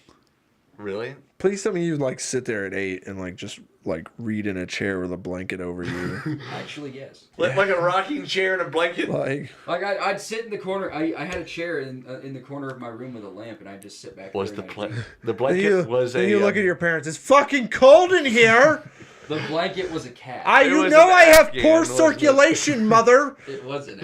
It was an Afghan, and your mom's like, pick a blanket that doesn't have holes. Of course they said no, LOL. You guys started Just with chilling? 2 people following, and now you have over 50. That is true. You fucking got us there, Chris. We're up to... We're going up. I think we're at 60. Our first 2 followers were Chris and Jay. And then the third was my sister. Score. I think we're actually up to 60 now. We might be at 61. I was looking at that today. I was like, holy shit. Is there like a benchmark that we have to hit? Is there like a number? We are at affiliate. You guys can feel free to subscribe if you would like. Any support is appreciated in the sense that we can grow the channel. Or don't. Especially if you have like Amazon. It's also dope as shit if you subscribe because Charizard pops in. Just saying. But you don't have to. But we do appreciate it in any sense of the word because we are doing like every dime we get, we're gonna hopefully put towards like I want to get like a laptop that we can Production value. Yeah. So then we aren't fucking trapped in this room. We can D&D in different places and do different shit.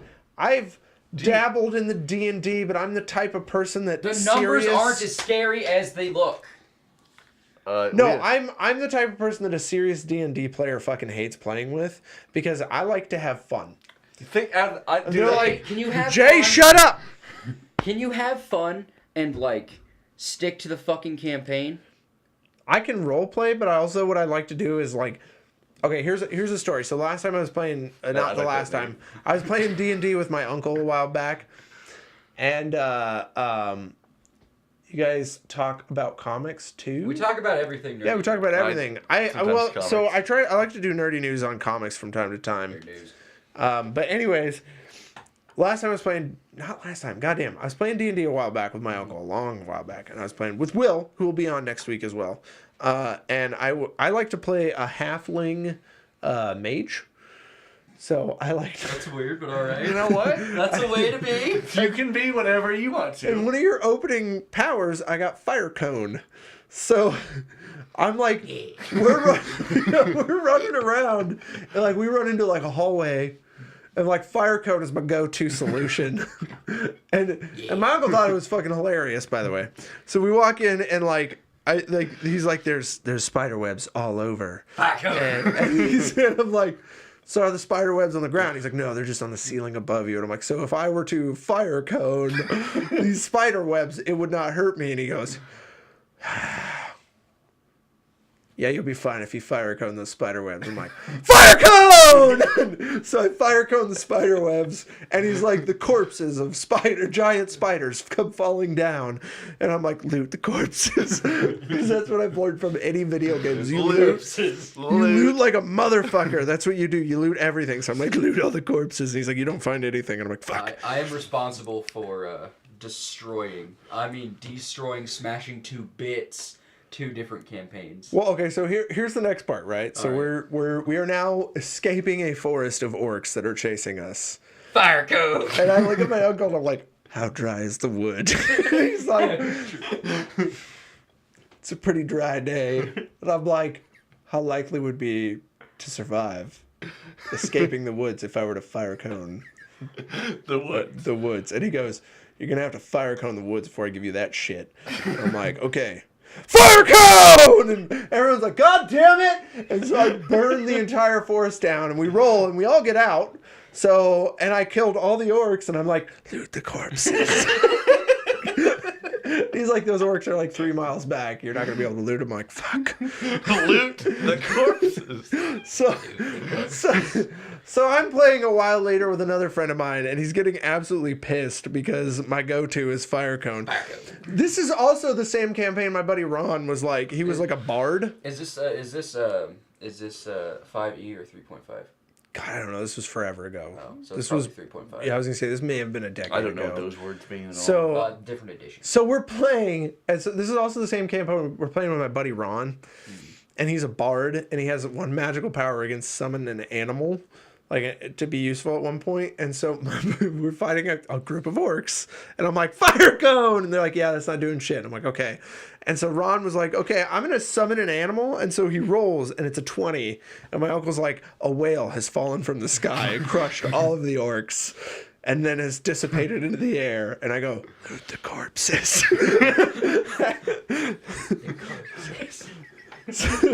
So I just like to have that fun. halfling is hardcore. Anybody dies. Will is also Loot the playing corpses. as like a 100% like lawful good. Oh, those are I the think, or worst. like lawful neutral, and so he like goes fucking nuts. Anyone who commits a crime, he's like after their ass. It's like a round of Skyrim when you kill a chicken. Oh yeah. So we're like trying to convince Will to commit illegal crimes, and he's like, "No, I am 100% lawful good." Like Will goes overboard, so then eventually we're fighting Will as the enemy because he just won't commit illegal crimes with us, or tolerate us stealing in front of him. So we like to have fun. And Dustin was a dwarf who just all he did was drink. He just like like we left him in the bar at one point because my uncle like rolled a dice and it ended up being like Dustin had passed out for 48 hours because he was drinking too much. One time I pissed off a bartender, so the bartender grabbed my head and smashed it through the bar. In the game fuck or with- real life? Don't worry about it. Don't fuck with bartenders, Chad. Don't fuck with bartenders in Dungeons and Dragons, because generally they're retired gods. What does he say? Don't forget to loot the corpses. Laugh my ass forget to off. loot the corpses. But yeah, would you like to hear about the time I destroyed Yes! my buddy Carter's very meticulously and carefully planned out campaign that he wrote himself? Yes, please. So he started the campaign with two other of our friends, and then he's like, "Do you want to do this? I need more players for a trial run." I'm like, "Sure." And he's like, "All right, you were in a pocket dimension. You walked in and went through the wrong door. You just stumbled out. What do you do?" I'm like, "Ascend the tower." He's like, "Okay." So I get up there Okay. and I fight this weird wall thing. I don't know, I killed it. But I walk in and there's a wizard. Like, Did he use fire cone? no, he didn't. Actually, that's where I'm getting to. I open the door and I walk in and he turns and goes, "Who were you?" And I was like, I didn't know what to say. So I was like, "I'm your new apprentice." And then Carter's like, "Roll a bluff check." So I rolled a nat 20, Nice. followed by an 18. Ooh. That wizard was inclined to believe every fucking thing that I said to him from that point on. So he's like, "All right." And he taught me how to make like some serious poison. And then he went to bed and I stabbed him in the neck violently with an arrow while he slept. Then I stole all of his shit and left. But the problem is, I was supposed to fight that wizard. And depending on whether or not he kicked my ass or I kicked his ass, either way he was going to zap me to the continent that my friends were on. So I was in a huge castle of a hated wizard that I had just murdered, with all of his shit in tow and nowhere to go. I mean, as a DM, I would have just like futzed up something about like, "Oh, you found a magical potion, you should drink it," and then it would take you there. That's not how Carter works. He likes to do logical. He's like, fuck it. Next week, we'll say you traveled all the way over there. You'll have like 10,000 gold left over. Fuck you. The first time I broke a campaign, we were like, we used the Speak to Dead scroll, and I was talking to a skull, and you weren't giving up my info, so I touchdown slammed that skull against the floor of the fucking tube. And Carter threw it was like a Gundam about that big at me. He threw a plastic and metal Gundam as hard as he could at me from 2 feet away. I was bleeding. I was like, "Dude, I'm bleeding." And he just screamed, "Good!" Fucked up the whole campaign! Okay. Again! I get you. I feel you. It's not my fault. I All like. my characters are drunks. They can't help it. So I like to think like at some point we can do some D&D. Even though D&D is like an oversaturated thing, I think us playing D&D would be fun. There's a way to do. Well, like, as far as campaigns. like broadcasting, Is that a big thing in the? That's a big podcasting thing world, between podcasting, YouTube, and Twitch. All three are like very saturated in D&D. But if we have a good time, it doesn't fucking matter. Right. But I want to get a laptop. So anybody you might subscribe, donate bits. If you have bits, we can take bits. Apparently, we got 10 bits the other day, which is 10 cents. Hey! Is that like I think we got to keep 9 of those cents. What the fuck is a bit? So bits essentially are things that people can. You can either buy bits, or you can collect bits by watching ads on Amazon. But you can collect bits, and then you can give bits to your favorite streamers. Neat. There's a whole convoluted way to get bits. Every now and then I'll watch some ads and I'll give like 50 bits, which is like 50 cents. So Neat. yeah. Nate likes the new microphone. He can lean forward. And I'm really mad because so yours doesn't have compression. This one. Yeah, so I put compression on yours and then you didn't show up, so I switched yours and mine so I could have compression because I'm like, Nate needs the compression because he's the shouty one. He's gonna yell. He's Nubby McShouts over there. A little compression lesson when it comes to audio. Like compression it makes the loud things quieter and the quiet things louder. So normally if you're like shrieking into the microphone, what it'll do is it'll peak. It'll go outside of the audio capacity of your microphone and cause it to. That's my best impression. So whenever you see that go red, that means we've peaked it. Yeah. However, when you turn on a compressor, it stops it from peaking, but it still keeps it loud and nice and just sounding crisp and clear. So I'm like, Nate needs a compressor. Like he names himself the shouty one. By the way, favorite moment ever, streaming my interview with Pink Smurf and Nate's there. I'm and just over here pissed as hell. He just crosses his arms and then he goes, "What's up? They call me the shouty one." I'm the rage machine. And Smurf just goes, What? "Okay." Best moment of podcasting history. "What's up? They call me the shouty one." Call me the rage machine. She's Okay. Like, Jesus. I signed up to talk to Jay. Who's this fucking weirdo? I think like it's a gamble anytime you go to talk to anybody on like a podcast. Like I've been so lucky that the people who say yes. I'm still aiming for Bob Wolf from the Wolf Den. Like I want Bob Wolf. I want to interview Bob. Dude, we might get like some actual viewers. No Bob's the offense to the shit. viewers we have now. Well, We might, so like, Mills was a wrangle really some. good, like, every one of them that I've interviewed has produced a lot of good people to hang back and watch, and they absolutely love this idea of interviewing streamers to get to know them a little better. But I want to interview Bob Wolf because Bob Wolf's awesome. Like, he makes me laugh. You're not a weirdo there, Drizzt. Oh, okay. I'm not a weirdo. I disagree. Chris told me the other day, so he got to say hi to Tommy on Black Friday. Yeah. And he told me the other day, he's like, yeah, now Tommy's the only one who's heard my voice. And I'm like, fuck you, Tommy. Fucking Tommy. I have no frame of reference. I can't even begin to speculate on what Chris may sound like, maybe a little bit. Chris, are you on Facebook? Why are we not Facebook friends, Chris? I've always thought it's been in my head. I read Chris as like Kermit Frog. I don't do a good Kermit, or I would do an impression, but that's what I've been doing the whole time. That's interesting. Yes, Facebook me. We'll be friends, Chris. Anyways, yeah, no, we've been pretty lucky, but I want Bob Wolf on here like real bad.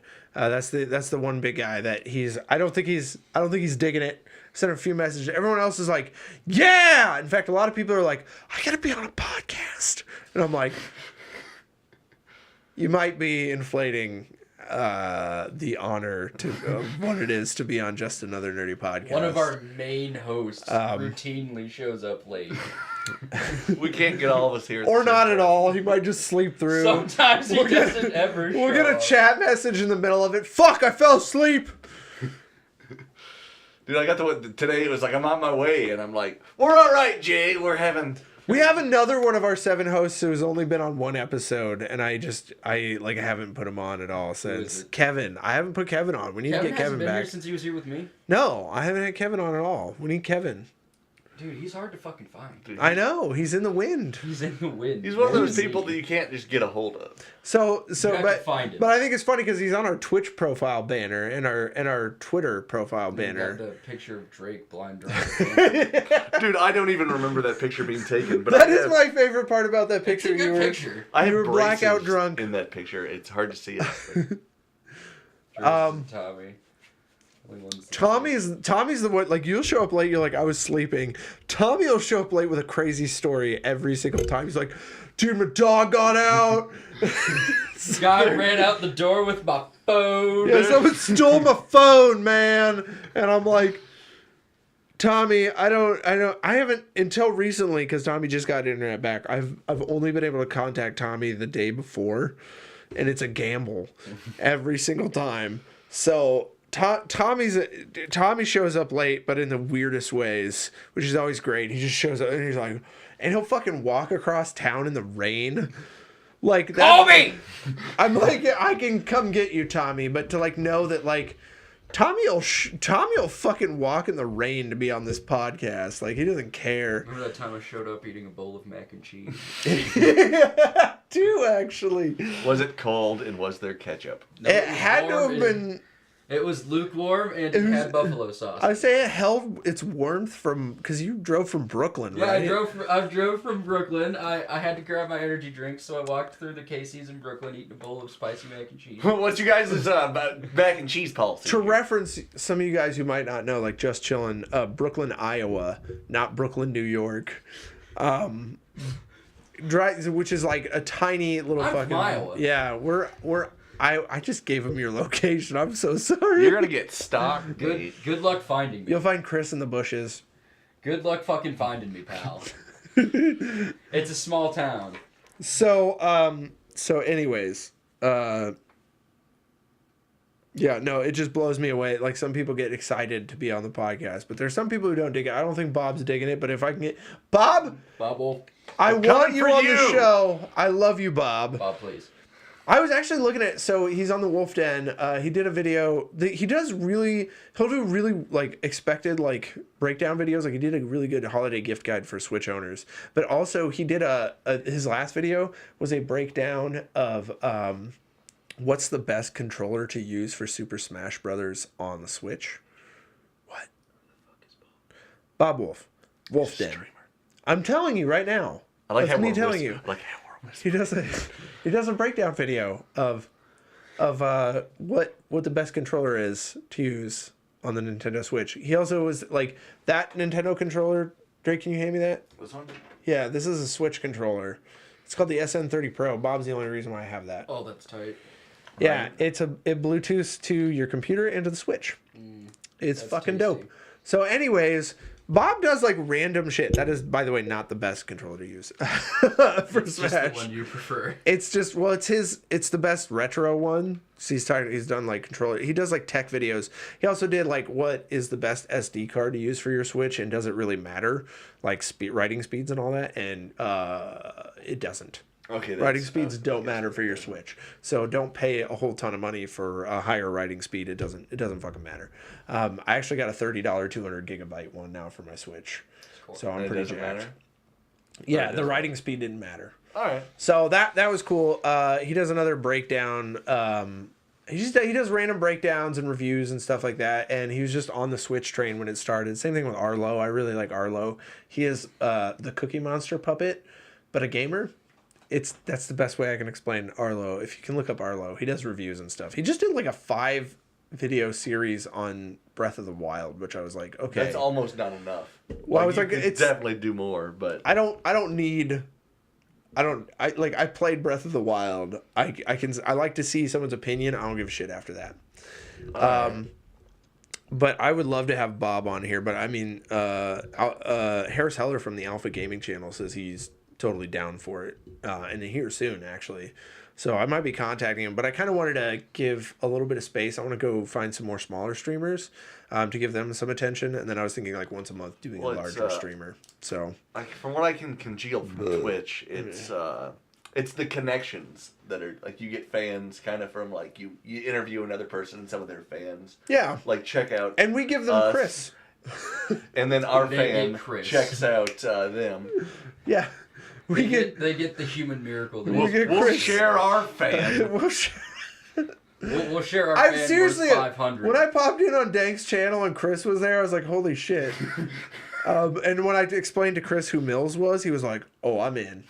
Because Mills is a sports game streamer. But now Mills, this is the best thing. I asked Mills, I was like, hey, Mills, what's your niche? And he's like, my niche is me.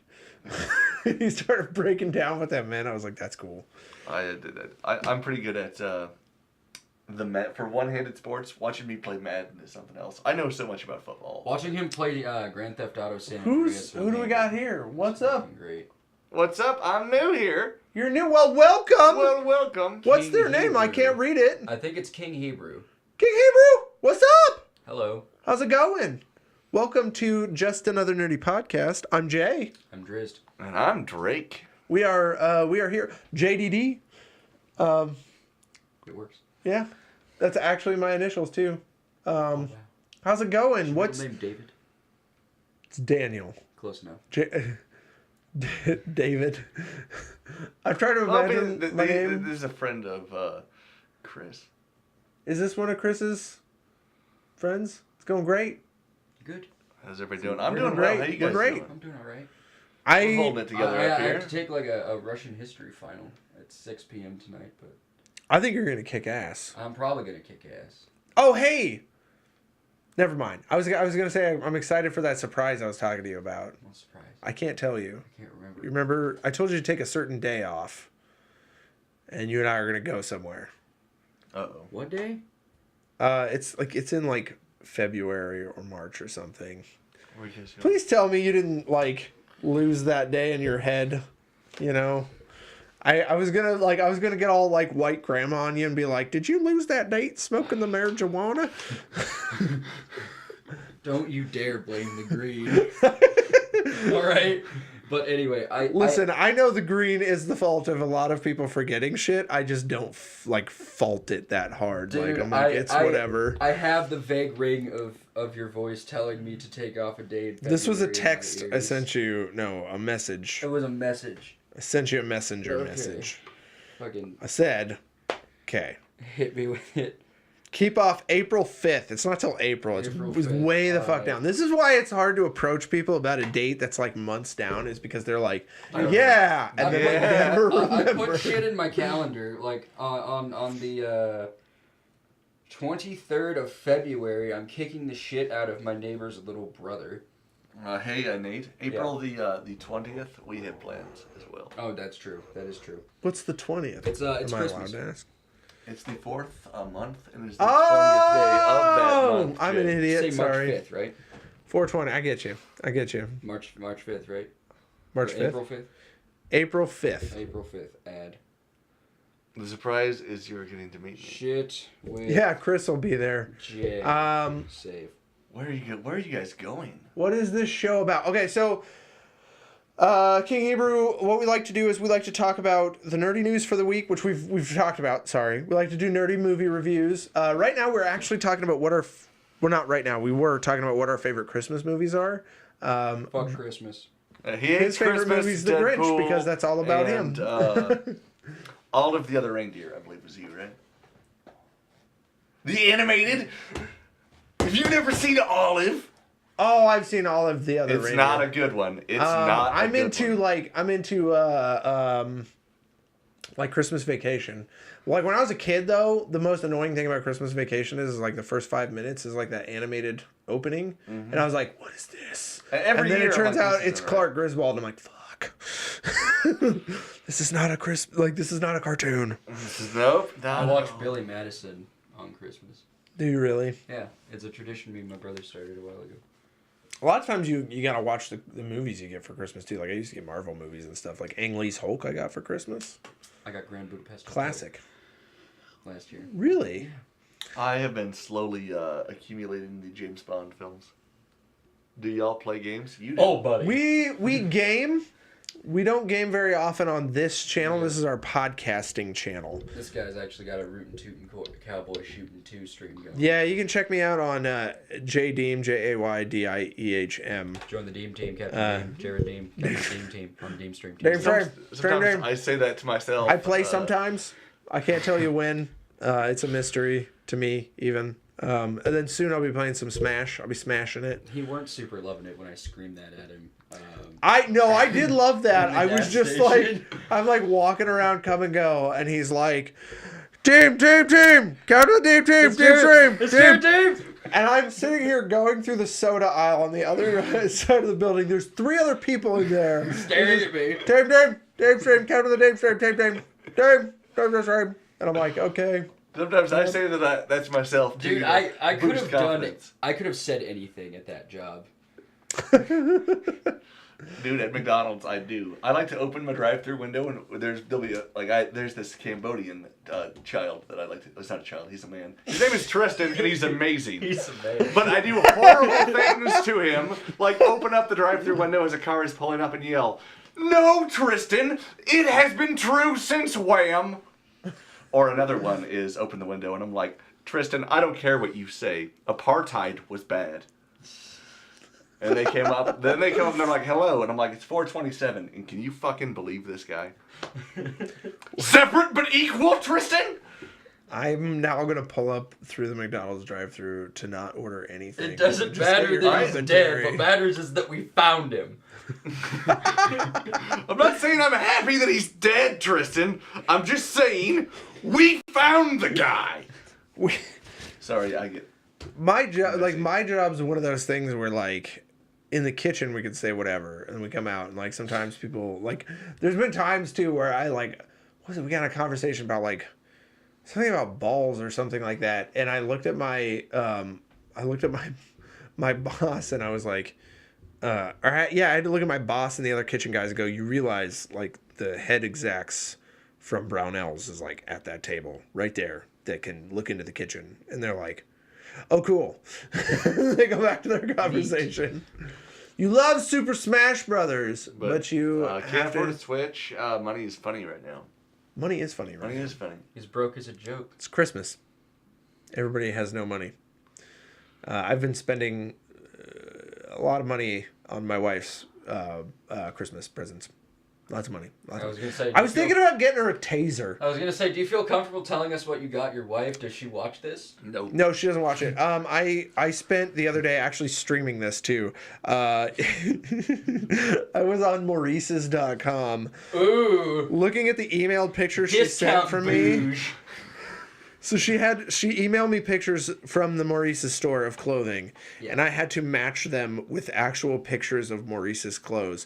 Do you know how many words for shirt Maurice's has? More than you. First of all, I don't think they have an actual definition for what the fuck a tunic is, because my view of what a tunic is and their view of what a tunic is are 2 different things. Yeah. Because I'm looking through, and things that aren't a tunic are a tunic on there. I don't trust a man in a tunic. That's something I live my life by. Yeah, well, there's apparently 100 women wearing tunics because in a anything's a fucking tunic on Maurice's. Anyways. How hard I can punch straight. Fuck tunics. You're going to have to catch me, Nate. And that's just a small example. Nobody puts baby in a corner during NATO. So I got her like 3 shirts from Maurice's, and then I got her a wind chime that she sent me a picture of that she wanted, and it was like a $50 fucking wind chime. Do you hear my? And then I'm thinking about getting her a taser. Ooh. Well, so like, as of recent events have shown within our community, women protecting themselves is huge. Is that Hebrew? Yeah, King Hebrew followed us. King Hebrew, thank you for the follow. Yeah, dude, I bought this the other day.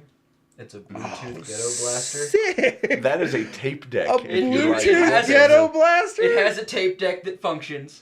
That's dope. And it has AM FM radio. Noises. You know what? I'll be honest. I've done more shopping for myself over the Christmas season than I have for anyone else. That's the only thing I've bought for myself in the last 8 months. The last thing I bought was Mr. Crowley. So I have all of these microphones that I bought in the mixer, but then I bought this controller, that Pro controller, Super Smash Brothers, Mario Kart, and Red Dead 2.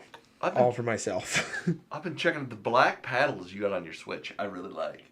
Does I've got red and blue. And, Yeah, well, I gotta so say, I'd go black. You want to in a know the heartbeat. only problem with the black paddles are? That's the original Switch. So that left one I never sent in, so it still has the left Joy-Con problems. So I was thinking about, I don't know if you can still send those in, but I would really like to get that fixed. does your wife get frustrated at how much time you spend in this tiny room? Oh yeah. What'd you do today, honey? Well, I podcasted. I was podcasting. And she was like, "Hey, Zephyr? Sapphire, that's my girlfriend. Oh, hey, what's up?" Yes, I know, love, self-care, whatever. So I have that. She comes in here and she's like, what have you done? Because the other thing is, like, podcasting isn't just you and me sitting down and chatting. It's also me processing the videos, editing the videos, I'm putting well the aware videos of the out, process. uploading all the shit.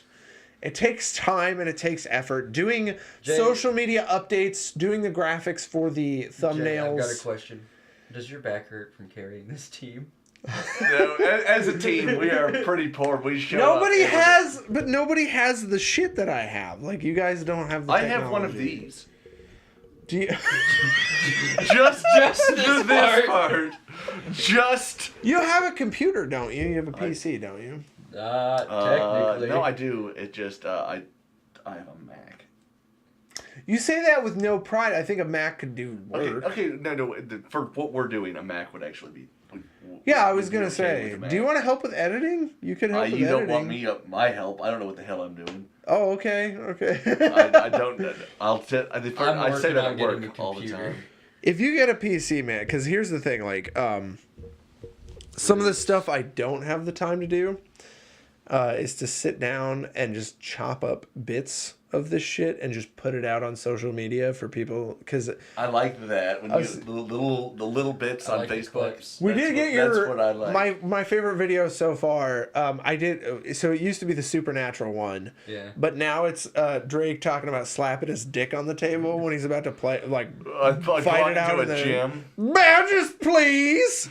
What? That is exactly what I do. That was one of my favorite clips ever. Fucking clip it. Dickwad. That's, people actually like it. I know a few people that they straight up followed because of that video. They're like, dude, I love it. Where's the angry guy? Where's the shouty one? I introduced shouty myself to one. Pink Smurf as the Rage Machine. So I think you said they call me the Rage Machine, the shouty one. I'm the shouty one. That's I hadn't slept in 2 days. I was Chris running on said, fumes. You look like you had no, like, purpose to be. You were like, you look like I forced you into the video. 'Cause you sat there. I was under duress. You sat there like this, and you were like, and you were even like, yeah, I'm gonna hang out for the interview, and I was like, you don't, you super don't have to. Maybe you don't should have sleep. to, you don't have to do that. And you're like, nah, man, It's okay. I want to. And then you sat there the entire time just angry. Just looking pissed. They call me the Rage Machine. I'm the shouty one. It was amazing. It was hilarious. Oh, jeez. And that's the thing. I don't say that. Laugh at yourself. I don't say that to be negative because I wouldn't change it for the world.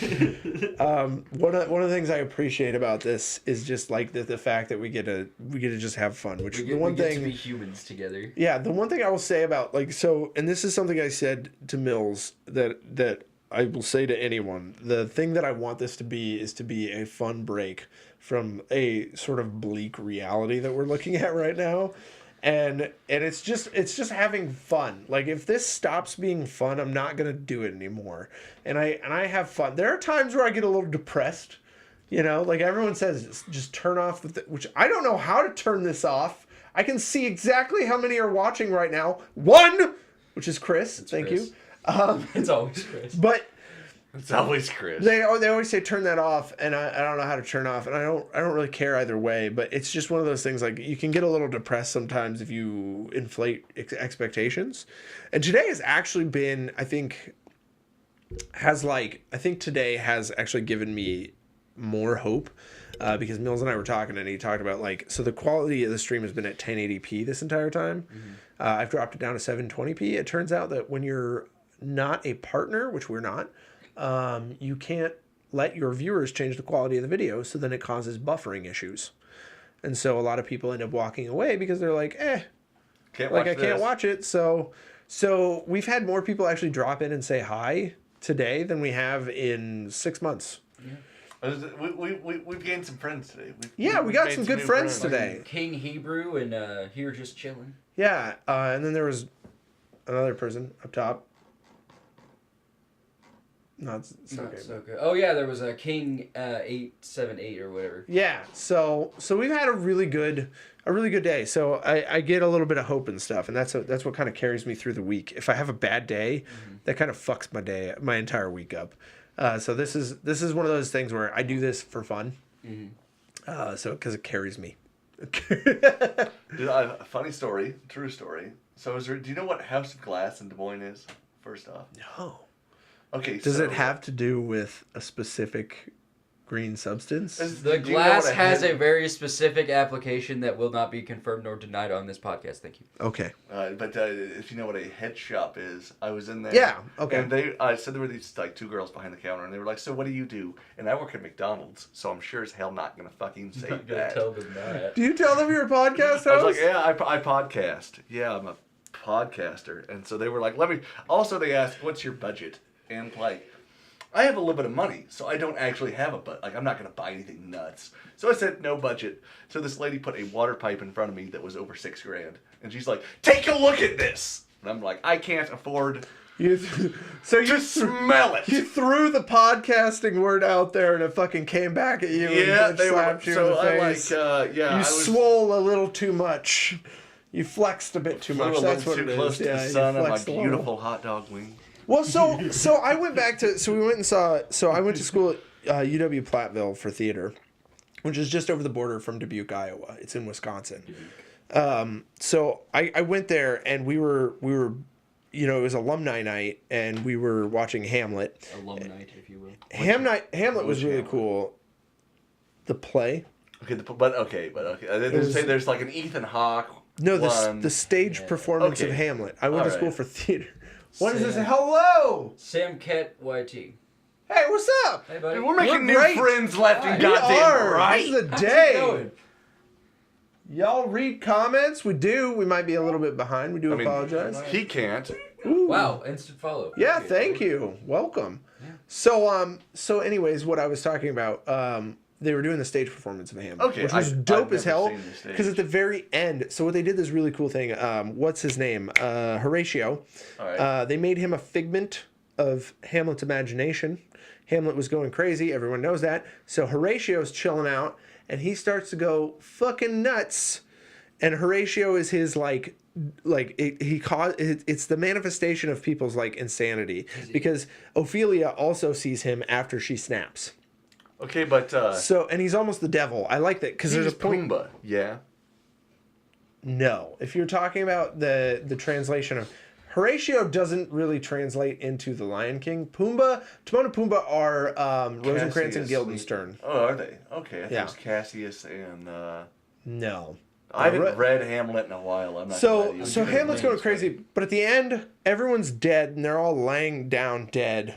And Horatio's standing in the middle looking at his lighter, because that's a thing that he does. And the walls, the light turns like red, and the walls start to bleed. They made the walls bleed. And I'm like, that's fucking dope. That's awesome. To get back to my story, though, we're all back for alumni night. Yeah. And the most common thing is like, what are you up to? Well, I work IT now, and I podcast. and they're like, what are you up to? Well, I do this, and I podcast. And they're like, Jay, what do you do? And I'm like, well, I'm a waiter now, and I podcast. And we're all like, podcast! And so we're all talking about podcasting. And I got this deep philosophical discussion with a friend of mine as to why I podcast on Twitch, because he's like, why would you do that on Twitch? And I'm like, today, proof, exposure. Went to theater school. What? I said, hey Sam, I want you to guess which of the three of us went to theater school. I went to college with you for like a second though. I think. Were you in one of my classes? Yeah, you guys were at Iowa So Valley together. weird. I'm pretty sure this was you. Not exactly sure. I'm pretty sure at one probably point was. you and I were sitting in the Iowa Valley like lobby together, and a movie was on, and every time Gerard Butler came on, you were like, "That's G Butts." I'm like trying. That's me. That's my nickname for Gerard Butler. Is G Butts. I was like trying to do homework, and every time we were watching like Beowulf or something, and he comes on, "That's G Butts." I'm like, he's in every scene. The fact that I'm so glad that name has carried on beyond me just slightly. I don't ever call him Gerard. It's like the time It's G-Butts. when I was watching Life is Beautiful in my films class. Laura paused the movie after Guido died just so she could tell us that she had a student named Jared one time. And when Guido was shot at the end of the film, all she heard from the back was, "Guido!" Okay, if you haven't seen Life is Beautiful, first of all, gorgeous, wonderful get film. ready to get fucking wrecked. Seriously. Like, it will destroy you. It's like playing Last of Us. It's a great movie. It'll build you up and then it'll rip your fucking heart out and stomp on it because Guido doesn't make it. And you know the entire time that Guido is destined to die. But when he does, you think, maybe, Oh, see that Nazi soldier that ran out of here? maybe Guido's alive. No. Because he walks Guido around the corner and you hear a shot and then you see nothing. And you're like, did Guido somehow shoot the soldier? Could this have been what happened? And then the soldier, after like a few minutes of silence, walks around the corner and leaves. And I'm like, did he let Guido go and then just shoot the gun into the air? No, he murdered Guido. So I went home to my Nintendo GameCube. And I pulled out Call of Duty Medal of Honor.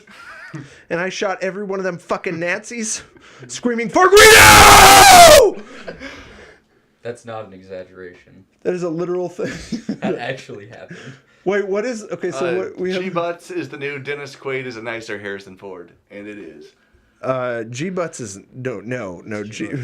G-Butts is the guy that every time he speaks with an American accent has to talk out of the side of his mouth. It's the funniest thing I've ever seen is like he can sound like a normal growly guy, but his mouth always goes sideways. And then when he speaks in a Scottish accent, then his mouth goes back to normal. It's weird. G-Butts is actually one of my favorite actors from that era because you just never know what you're going to get out of G-Butts. G-Butts. So another... Guido. Not do more Iowa Valley stories, but I remember you from... I think it was Laura. She had like a project and she was like, this is like an example of what a student has done. And you made a commercial for like a blue crack water. Blue crack water. Blue crack water. Wait, does she have the video? Probably. Back then she did, but this was like... If you see Laura, can you ask her if she still has a video copy of Blue Crack Water? Because they completely muted the audio on YouTube. And that's the only video evidence that I have of it. They completely muted the audio. Because of the copyright restrictions that I put in there. What was the beverage? It was Blue Crack Water. We literally just put blue dye in water, and then we called it Blue Crack Water. How was that copyright infringement? No, the audio that I use, I put in like a Beatles song in the background, and then I had a Sum 41 song in the background. So the entire thing is completely muted. So I don't have a copy of it, and I understand not putting it out there for the public, but I still want a copy of Blue Crack Water. I remember Blue Crack Water. Yeah, we had a lot of fun. I do feel a little bad. My buddy Denny, he I took over whenever it comes to like video projects, and this is what happened with the Catchy podcast, is like I take over. Like I get so excited about doing video production, I took the fuck over, and Denny was like, but I want to do some stuff, and I was like, no, this is my project now. I went all like Orson Welles on his ass. No, blue crack water is, yeah, it's... I remember that was, because Laura was like, so this is a student that I had, he's a little over the top.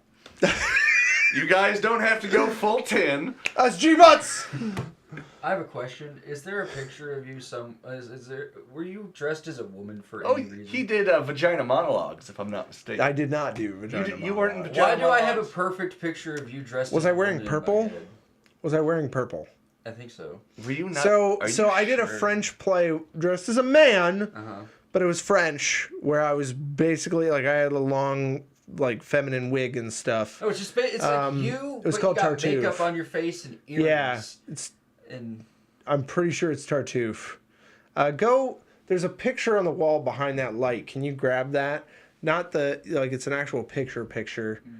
We'll talk about it after the pod, but All right, sorry. it's probably that. I have a very probably that. distinct picture of you dressed as what appears to be a woman. I in my brain. played Cléante in Tartuffe. And Tartuffe, if you think about it, is the French neoclassical version of Aladdin. That is my opinion. They did not say when they wrote Aladdin that was their inspiration, but I still feel like All right, there's too many similarities. So I've got tinnitus, and my ears started ringing a lot louder when you just rattled off whatever the fuck that was. So Aladdin, Tartuffe, Cléante. Sorry, doesn't matter. It really doesn't.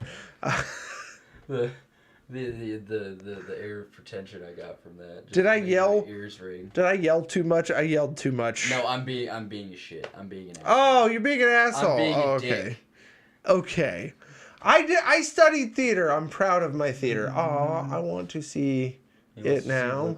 Blue Crack Water. You want to see Blue Crack? I can't put It's a version of Blue Math on Breaking Bad. Yeah. Could be. It could Blue be. Crack And Water. it's called Blue Sky That was probably like roughly the same time that in Breaking Bad. Breaking Bad was probably going on. Called Roughly. Blue Sky.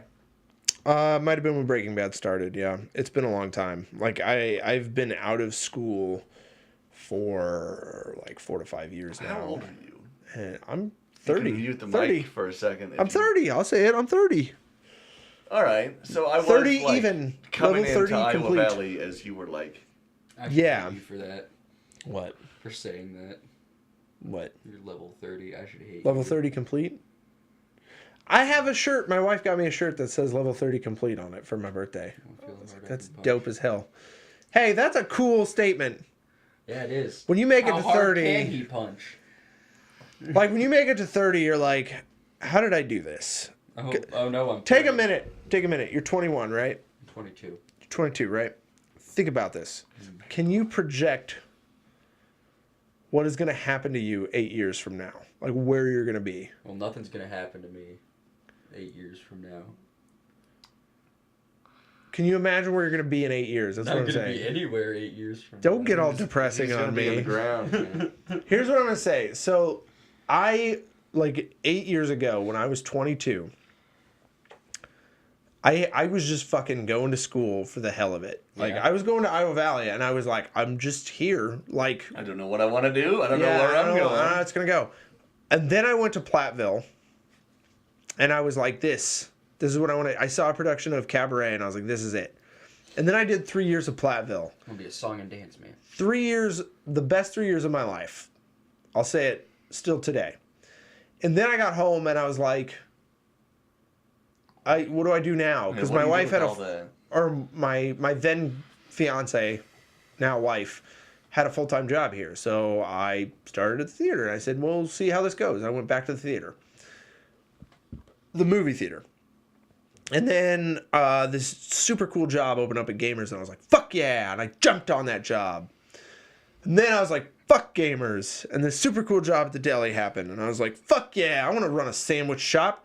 This is the guy you want to see making sandwiches for you. You know you can trust they're going to be delicious. I was gonna say you look like you know a good. Yeah. sandwich. So I ran a sandwich shop for a while. And then I got What share fired. shop were you at? The deli, 1854 deli. behind Saints Rest. Yeah, I was running I that have for a never while. been in there. Not one time have I been there. I have words about it. But anyways, I moved on. And then my boss now was like, hey, you want to run a restaurant for me? And I was like, sure, but I should probably work at your place for a little while. And I started working there for a while because I got fired from the deli. And I take too many weekends off, I think, is what they said. And he never did buy a restaurant. So I'm a waiter. Is that what you do at West End? But at the same time, my wife and I were like, we're tired of, I'm mostly a waiter. Sometimes I cook. But my wife and I were like, you know what? We're tired of paying rent. Let's invest. We bought a house. I can't believe I have this fucking house. I got married. Dude, 8 years, I got married. I was That's married at nuts. 19. I know.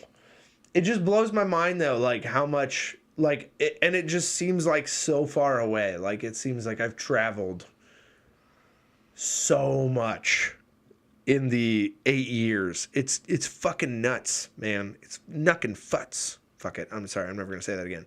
Anyways, we're kind of droning on. But guys, this has been a 3-hour podcast. Yeah, it has. So we should probably end here. But I want to drop a little beat with you guys. I just want to... No. I just want to say thank you guys so much. All of the guys who followed today, thank you for popping in and following. I hope you guys have a great day. If you feel like dropping a sub, drop a sub. We'll appreciate it. It'll go towards improving the podcast.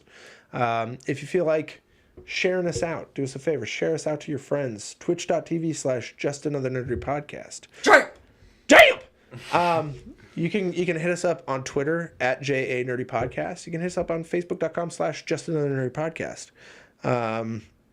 On those places, we like to share out our social media shit. Facebook, like we like to share the nerdy news stories that we do. The nudie news stories? No, the nerdy news stories. Nudie Magazine Day. Call the zoo! You can check us out on YouTube. You can watch this live later on, or you can watch us on YouTube later on. You can watch us live here at twitch.tv/JustAnotherNerdyPodcast. We do live every Wednesday at noon, and then every Monday we do a Twitch streamer highlight. We're also on Discord. Oh yeah, you can hit up our Discord. It's kind of lonely there, so please go in. It's mostly just some Cody life. posting memes. Is this where And we then- say that we can put a little nerdy? Yeah, well, and then you can find us on iTunes, Google Play, iHeartRadio, Stitcher, and Castbox. If that's your fucking speed. And you can download us and put a little nerdy in your pocket. Guys, we're going to be back next week on Wednesday. Will's going to be here. Who else is gonna be here? I don't know yet. I don't normally figure it out until like Friday. I'm like, oh fuck. You probably Shit. come up with And a then I plan. just send messages out. Hey, are you available? So Monday. Fuck me. What is next Wednesday? And then we're working on a streamer for Monday as well. I've got an idea, but next Wednesday. Like the number. It's the 19th. Okay, well, it's the 12th today, and 7 days from now will be the 19th. Thanks. So I have to tear this entire room down and then hopefully get some of this uploaded before I have to go to work at 4:30. Is there just like 3 right now? So guys, we're gonna see you next time. Thank you so much for watching. Thanks. Yeah, thanks. You guys have a great day. Thank you for all the follows, and we'll see you next time. See you guys later. Night, nerds. Fuck you. Did you say fuck you? I put the wrong button. God damn it, Jay! Bye. And we're back.